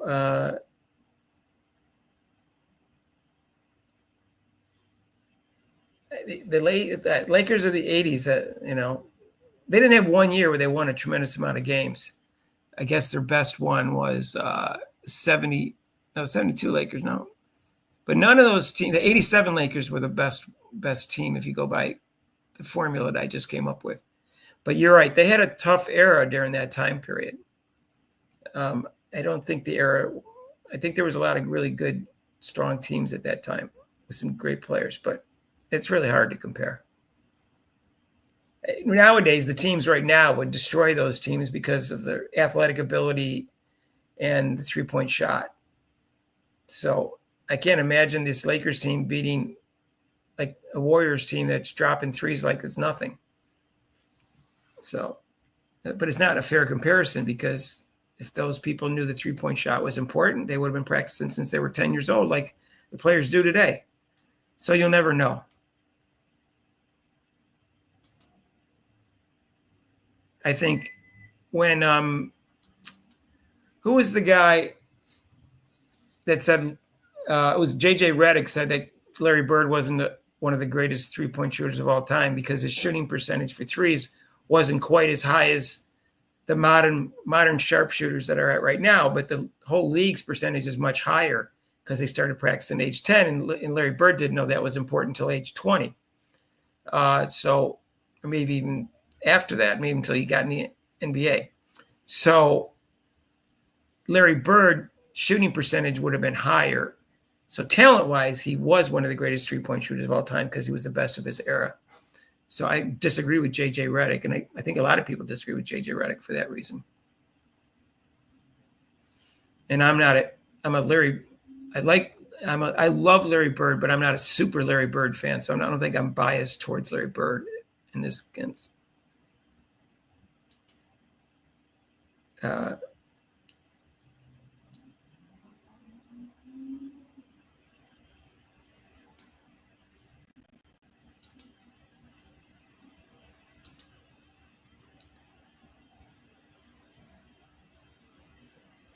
Woody will go down in Mark and Rob's sports history. Oh, because I said to Judy, yeah. I don't think he was a good fit for a format with more than one person.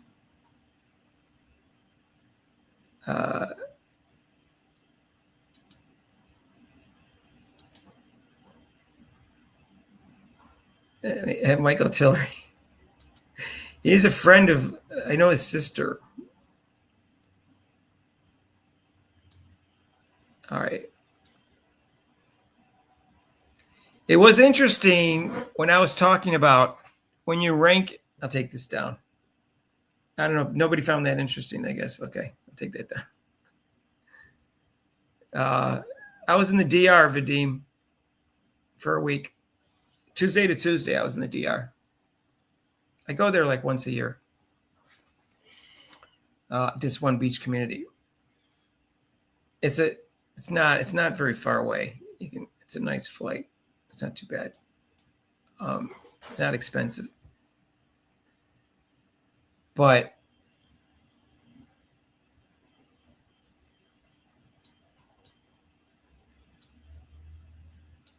the conversation I had a conversation with him on the phone beforehand. I didn't think it was going to be so bad on the air. But he said to me that Caitlin Clark was not one of the 30 greatest players in college basketball history. She wouldn't make the top 30. So now, if he makes a comment like that, you can call him an idiot. That's okay, because that's so outrageously bad and inaccurate. That's not in dispute whether she was one of the top 30 players of all time. Now you can call him an idiot. Now you can tell him he doesn't know what he's talking about. That I would allow you to do. That would be an exception. That's a comment I think you can say. And we were talking. I go, okay, because he didn't like her defense. So I said, okay, fine. I said to him, if you were ranking a player's individual ability, not teams, because we know that people think teams win championships, which is actually overrated. It's overrated in both basketball and football. There's a slight advantage for defense winning championships. In fact, and NBA, when they did a study and looked at what place their offense and defense was, it was almost the same in terms of the teams that won championships. But in football, it was slightly more for dominant defensive teams to win championships, but it's very slight also. It's not much. So I put that aside. I said, you're ranking the player.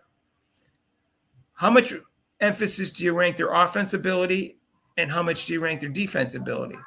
And I don't, obviously there's not an exact answer to this, but I think it's pretty clear that offense is more important than defense, because offense, you can make your teammates better, easier, and more often than you can on defense. So it can have more of an effect on your team's ability to win a game or to play well. So I think that is pretty clear. I've never had anyone disagree with that concept until I discussed it with Michael Tillery. And I don't know what the exact percentage is. I think it's somewhere between 60% and 2/3 offense and 33 and 40% defense when you're ranking a player's ability. That's just my personal opinion. Rudy thought it was 80 to 90% offense, which I think is obviously too high. But anyways, Michael Tillery, I'm talking to him, and he goes 50-50. He said it's 50-50. And then he started saying, Caitlin Clark's such a liability because you need to stop at the end of the game. She can't get you one. And he made it sound like defense was even more important than offense when you're ranking a player. He goes, defense is more important at the end of the game because you have to have a stop. And I go, but that makes no sense. It's identical. You have to get a score too. So it's at the end of the game, it's still the same in terms of you got to give a guy that can make a shot, and you have to have people that can stop it. And he was almost making it sound like defense was 55%. He was just saying that because he wanted to underrate Caitlin Clark. So that was the discussion. And that was his basis of his argument. And I think it's bizarre. And I think it's obviously there's racial undertones to why he was underrating Caitlin Clark, because he's black and she's white and getting a lot of attention and praise and money. And you can read into it whatever you want, but tribalism, you can call it whatever you want. Racial agenda. I'm saying all the nicest words I can. But that was the base of his discussion. And I know he thinks LeBron is better than Jordan too. But and he's in his 50s, so he saw Jordan play somewhat. But he was pretty young when Jordan played. Anyways, that's my discussion. Rob's a defensive guy, and he even agrees with me that offense is more important when rating a player. So, and he said between 60% and 2/3 is about what he would say also. I don't know what you guys think. I know what Rudy thinks. I know what Mike Tillery thinks, but that's how I like to rate a player all time, or even just talent-wise currently.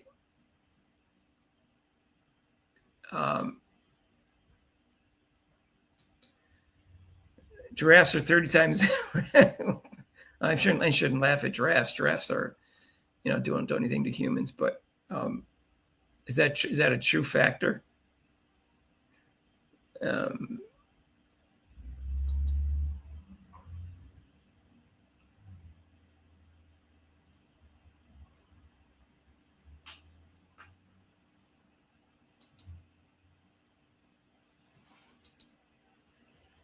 Yeah, Rudy complained to me that you guys, for like 3 weeks, you guys were calling him Woody. That was my fault. That's not his fault. So you really shouldn't do that. I don't know. It just seems silly, but that's me. I don't know why I said Woody instead of Rudy. I have no idea why I said that. I just spaced out. It was the first time doing Caitlin Clark's crossover. That was my one. Maybe I was nervous. I made a mistake. I didn't blow the rest of the intro to anybody else other than that. So I knew his name. I knew it was Rudy. I knew the name of his podcast too.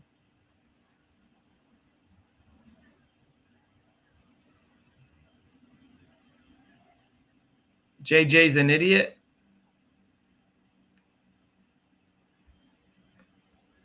I mean, what he did was pretty dumb, I thought. Didn't he play 5 players the entire second half? I don't know how you can expect them to play to their abilities when you do that. It's, how you can expect your team to play defense when they're going to be tired. And the defense amps up in the playoffs, so it's all the more important to rotate your players. Because people put more effort in defense, so it takes up more energy. So it has to be a dumb play. I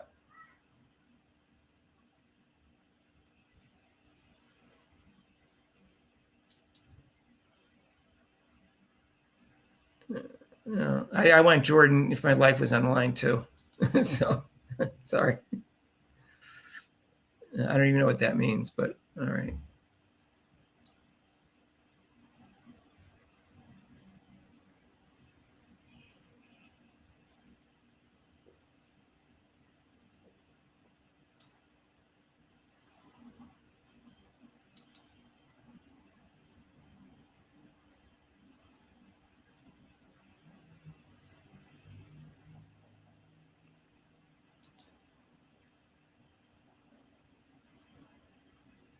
Oh.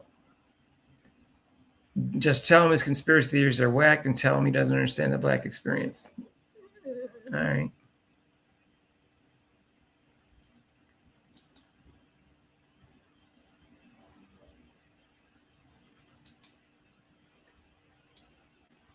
He started talking about all the interviews he did. That was interesting. I go, what does that have to do with our discussion?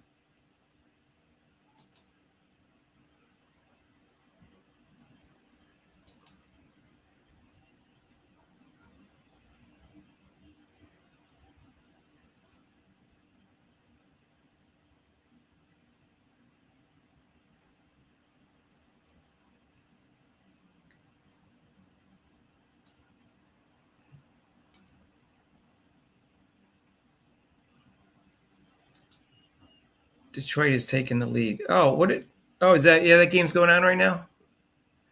I like to watch the second half. What is Is that it's 3-2, right? What is there? 2 games on tonight?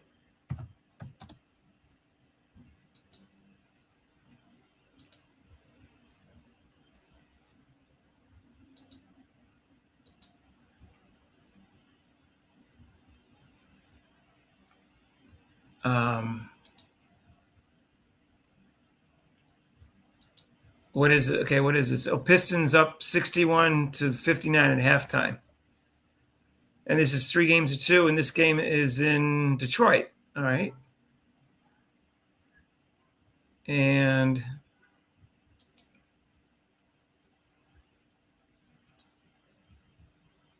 the Nuggets and Clippers, that's another great series. I mean, that might be the best series of the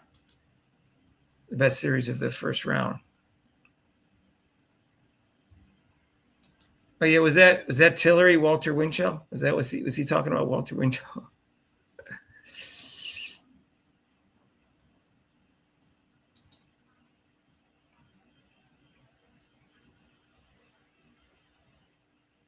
What is this? You've been like swallowing encyclopedia or something?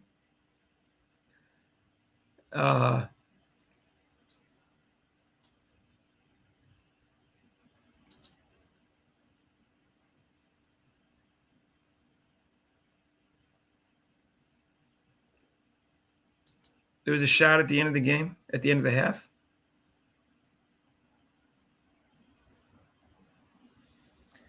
Gazelda is a genius. If you have a lousy defense, you need a really high scoring offense so you can outscore your opponent. That's like saying that the team that scores the most points is going to win the game.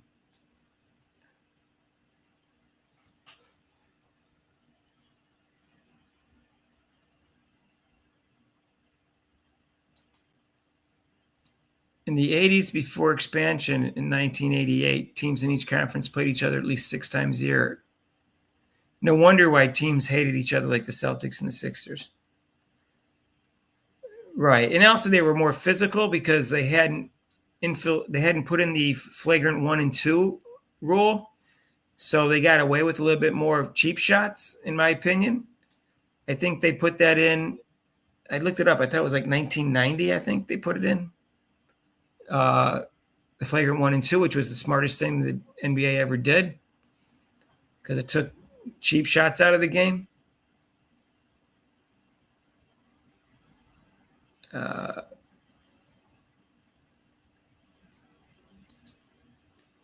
JJ is a worse coach than Doc. I don't know. We'll see. Ants don't have lungs. Who is this guy, Pete? Where is all this trivia coming from?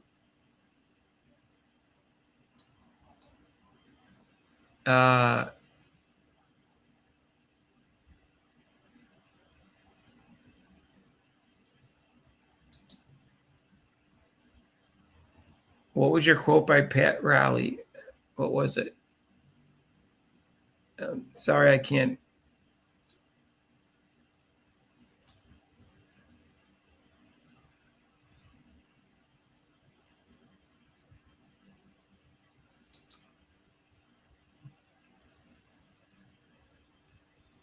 Yeah, when he was on the show, after I talked to him, and then it wasn't a good mix with Adrian Ross because he was dominating the conversation, and 3/4 of people in the thread were there to see Adrian Ross. And he didn't want to hear what anybody else has to say. Someone said to me his opinion I value, said to me that he didn't want to hear anyone else's opinion. He just wanted to do all the talking and didn't want to listen to anybody else. And someone else said he was angry all the time and only thought he was right. His own opinion was one that mattered. And then when I talked to him about being on the show, he goes, I felt like you guys were ganging up on me. and then he didn't like the fact that anyone challenged his opinions. And he was like, what's the debate show? What did you expect? You expected just everyone just like to listen to your opinion and just accept for you everything you said was correct? And then we were just supposed to take notes? I thought that's the impression I got from him in the email I got from him. I was shocked. I was literally shocked at what he complained about. I think he thinks he was like, I don't know, that he knew everything and his opinion was the only one that mattered. That was everybody else was just supposed to listen to him and not challenge anything he says and just accept what he says is true. That's the impression I got. And so I said, all right, well, this isn't worth it. So I don't think he's a good fit for a debate forum.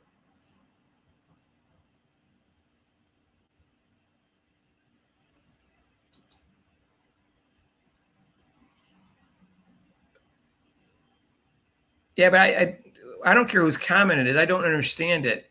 If your game is on the line, if your life is on you on Bird, you don't think Michael Jordan would go to bat for you if your life is on? I don't know.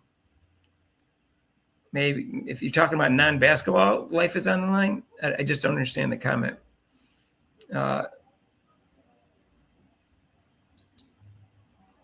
That's not true, Bobby. I have at least 1.1% respect for your opinion. That's 0. That's not fair.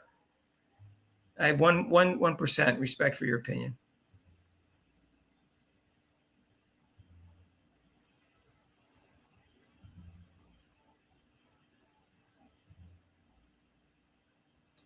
Bring back Michael Tillery.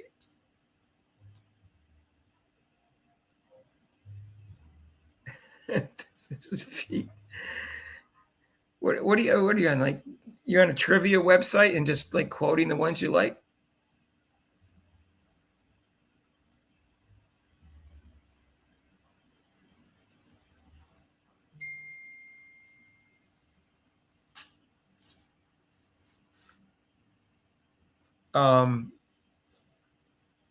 I was going to look something up.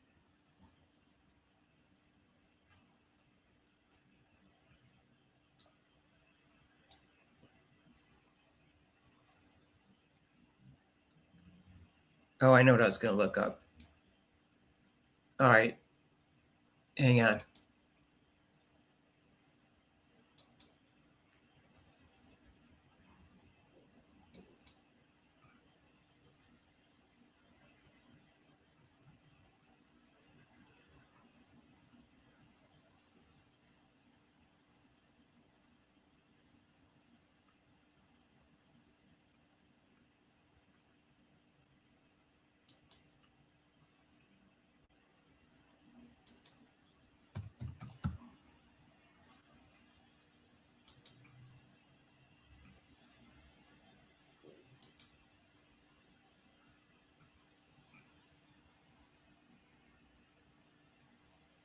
Um,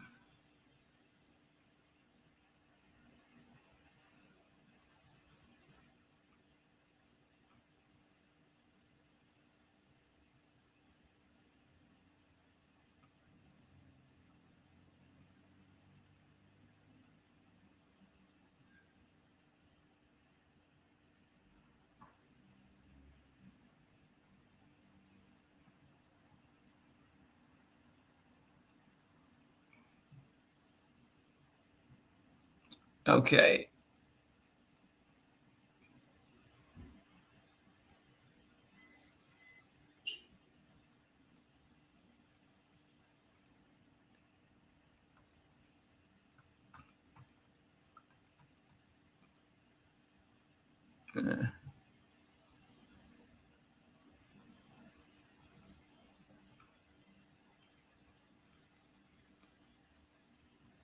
All right.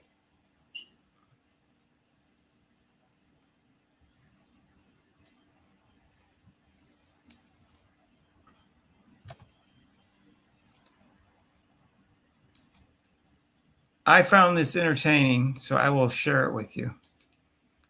Because I think he is delusional.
Anyways, this is this is what he said. I was shocked by his response to the email.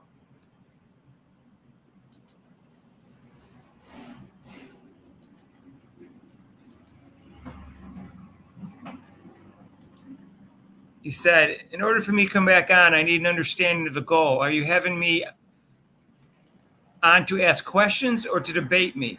Now I told him it was a debate show, so I'm flabbergasted by that response. He said, "I'm not looking to debate. It was almost like you were trying to set me up last time." He was dominating the conversation and then didn't want anyone to challenge anything he had to say. And that means we were setting him up. That's not something I'm looking for. If it's to shoot the S and talk about what's going on in college basketball or whatever else, that's fine. And you get my name, and you got my name wrong from your show last time. That wasn't cool. Bugged the heck out of me. So I apologized for that. And I apologized that night, actually. And then I apologized in email. And then he said that apparently you don't get the damage you caused my name for 3 weeks trying to get people to stop calling me Woody on my own live streams. And I guess you guys were doing that, some of you. So that was our conversation. I said, okay, well, that's not a person that's wants to be on a forum like this or is appropriate for the forum like this. So it's his way or the highway. It's his opinion or no one else's opinion that matters. We all got to bow down to him and say, yeah, you're right. I guess that's what he wants. Nobody else had a problem. I know all the people that were on the show. So anyway, that was, so somehow you guys went and picked on him and called him Woody, and he got ticked off at me because I made the mistake.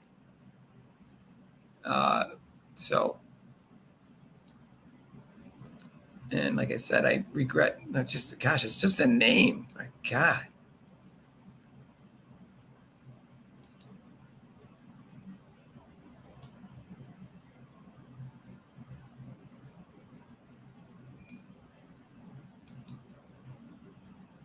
What is Pete? Pete, you know this is a sports show. Don't you have any sports stats? Do you know the average lifespan of a fly, Pete?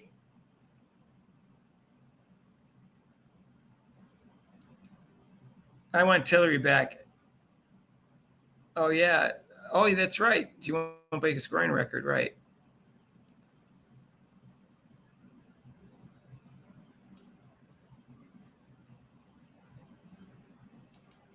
Pete's just must be at a website just copying this stuff down, I guess. But so the average lifespan of a fly is 21 days. It's about 3 weeks.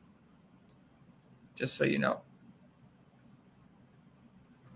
So if they get in your house and you can't kill it, don't worry, it'll just die within 3 weeks.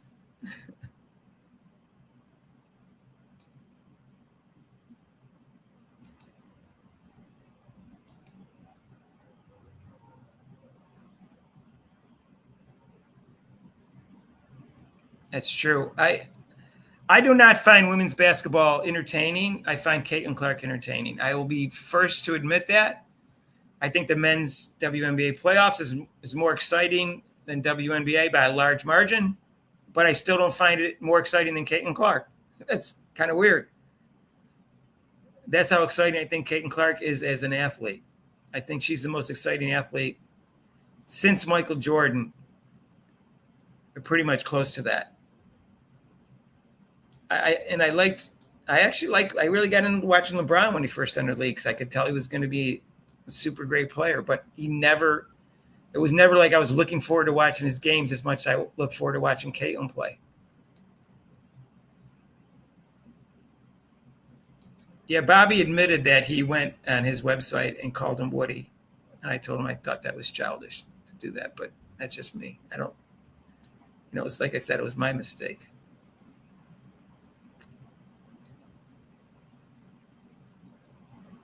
So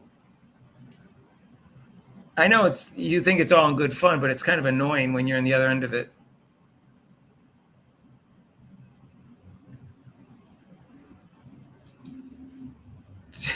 No comment on that one. I thought it was a guy that held the record. But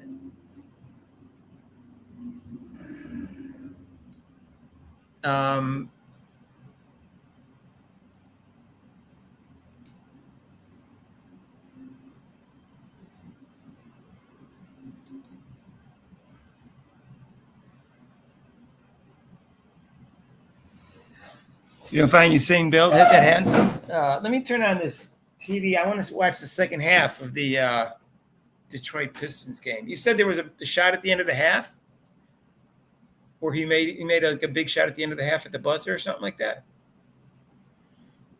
Was it on ESPN?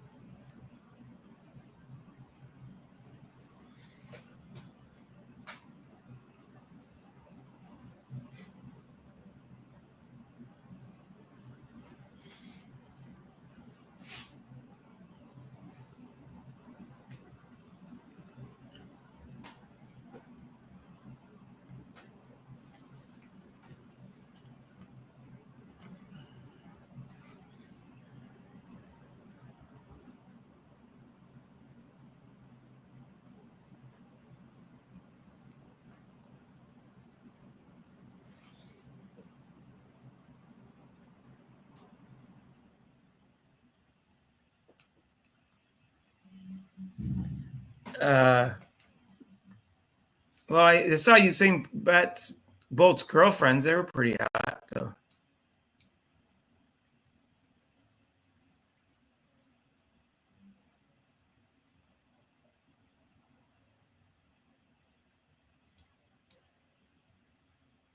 Yeah, that's what I said, around 1990. That's why I think that saved the NBA. I thought it was ugly basketball with all the fighting, clutching, grabbing, holding. That's me. I didn't like the Pistons. I like Joan Dumars, but that's about it.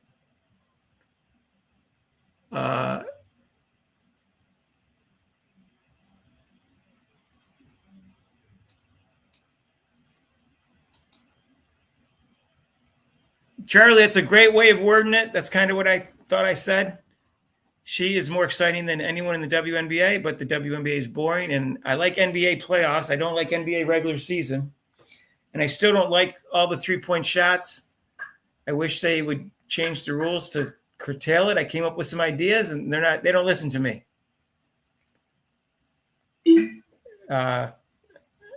I think you need to move it to somehow to only have three-point shots that are 25 feet away, even if you take away the corner threes. I think if it's 25 feet away, they'll take fewer of them, and you'll start to open up the game more underneath, and I think you'll have more movement on offense and less one-on-one play. But at some point, there's going to be a backlash. I mean, the ratings are down. Dantis is absent for days. I didn't even realize that until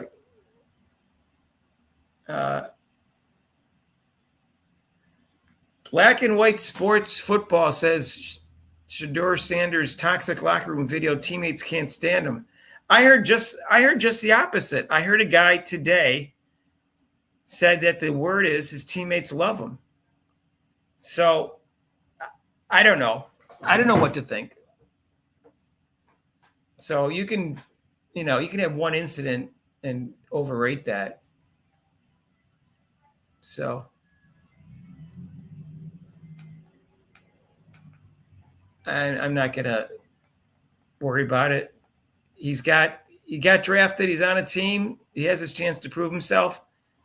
If he's a great player and a great leader, he'll start. If he's not, he'll be a backup quarterback. Juggle that one. Here's Perron down the wall. Perron his entire career. Looks for an outlet. All the way behind the net for Cousins. Knocked Cannon to the knee. Cousins' helmet comes off. They'll try and put it back on. While Clevin keeps the play live. At least for the moment, Cousins got his helmet back for the center. For the Ottawa bench. So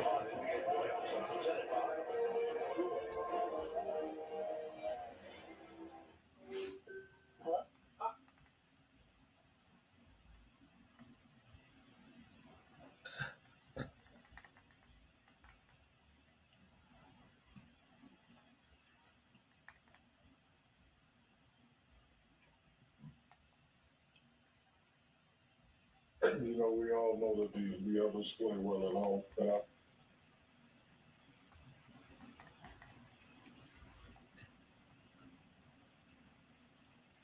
Too much there, causing that turnover on the baseline sideline.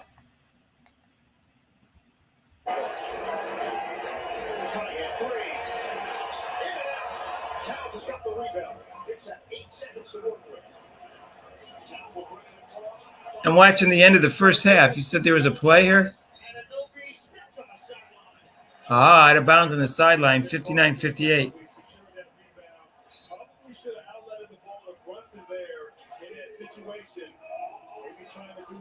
Too much there, causing that turnover on the baseline sideline by Ananobi. Schroeder getting ahead. Beasley's going to get a shot off. Oh, wow. I just saw the shot, Basil, that you're talking about by Beasley. Good shot.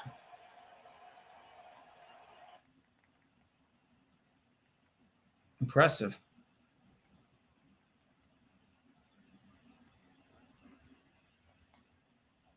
Every third quarter.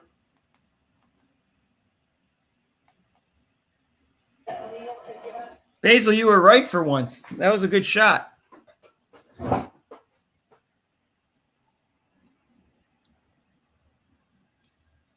TNT. Oh, thanks, Conlan. Yeah, it's on TNT. I found it.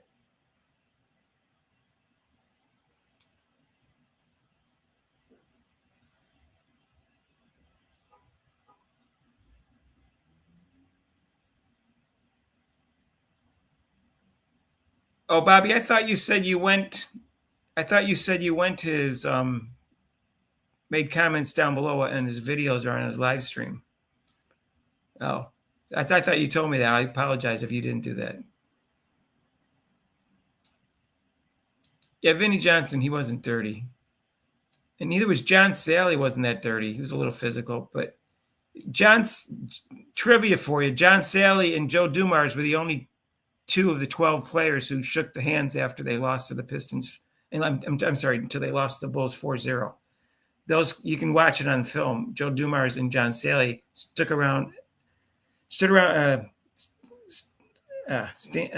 around and shook hands. Stuck around.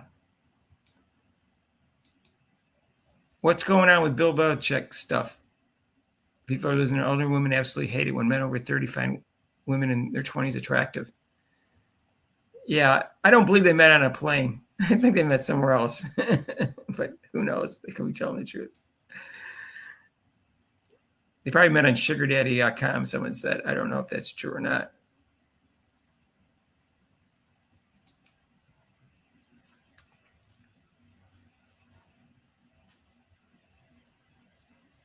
Worker, is that why I have some good ideas for videos in the shower? Is that true, Pete? I do. I sometimes think of ideas for videos or even thumbnail ideas for videos.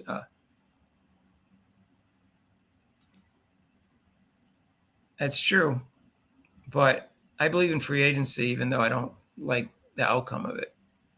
Because if you were a player, would you want to be stuck with one team for 15 years? That could suck. Although the transfer portal is out of control. 30% of the women went in the transfer portal. How could 30% of the people be unsatisfied with their school? 30%. That's outright. That's unbelievable. I don't know what it was for the men, but it was over 20 the last I heard. So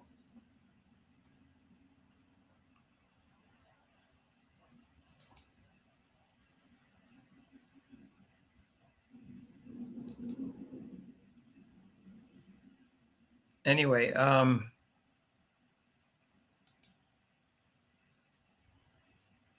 nutmeg is the best secret for lemonade.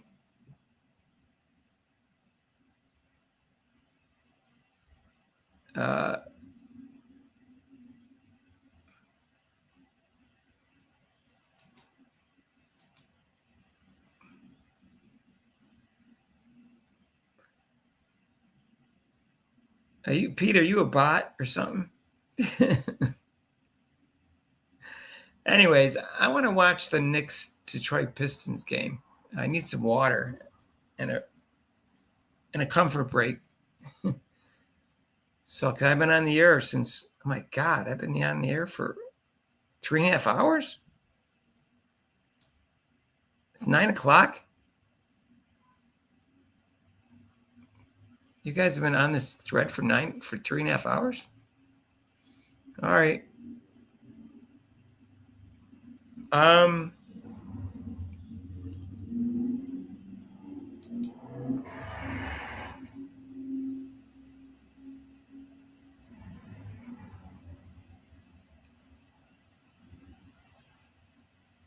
All right.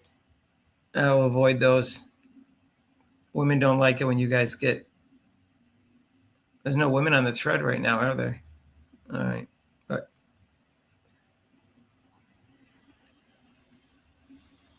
Ramble On. That's a Led Zeppelin song.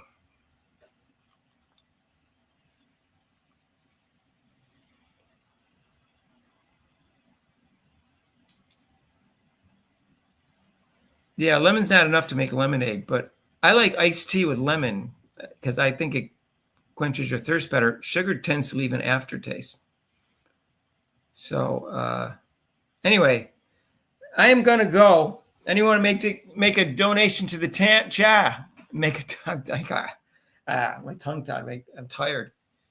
Anyone want to make a donation to the channel? There's super chats and super thanks. And I'm going to try to go live Saturday and Sunday for the preseason games now that I found out they're both on TV. Yes. Rayvon Buddy Holly. Yeah, didn't he die with the Big Bopper in that, the day the music died in that plane crash? He was only like 22 years old, and he already had like 3 big hits, right?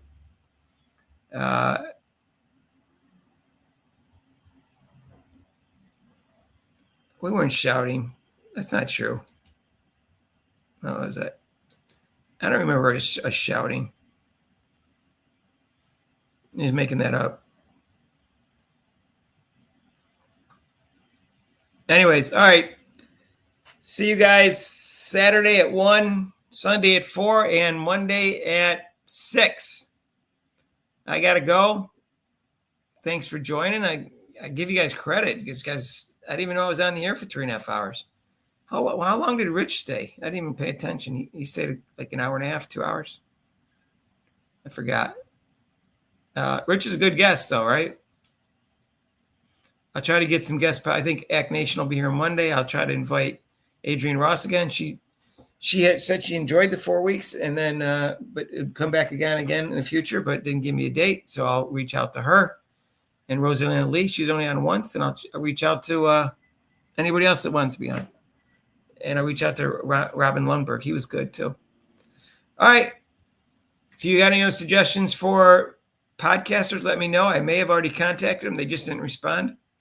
But if you want somebody on Caitlin Clark's crossover, I think it works best with 3 people. But all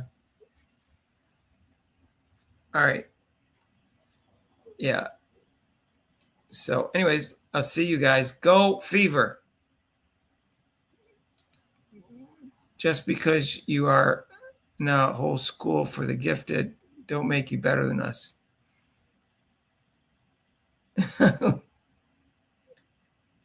Who said I was in a whole school for the gifted? All right. All right. Thanks, Charlie.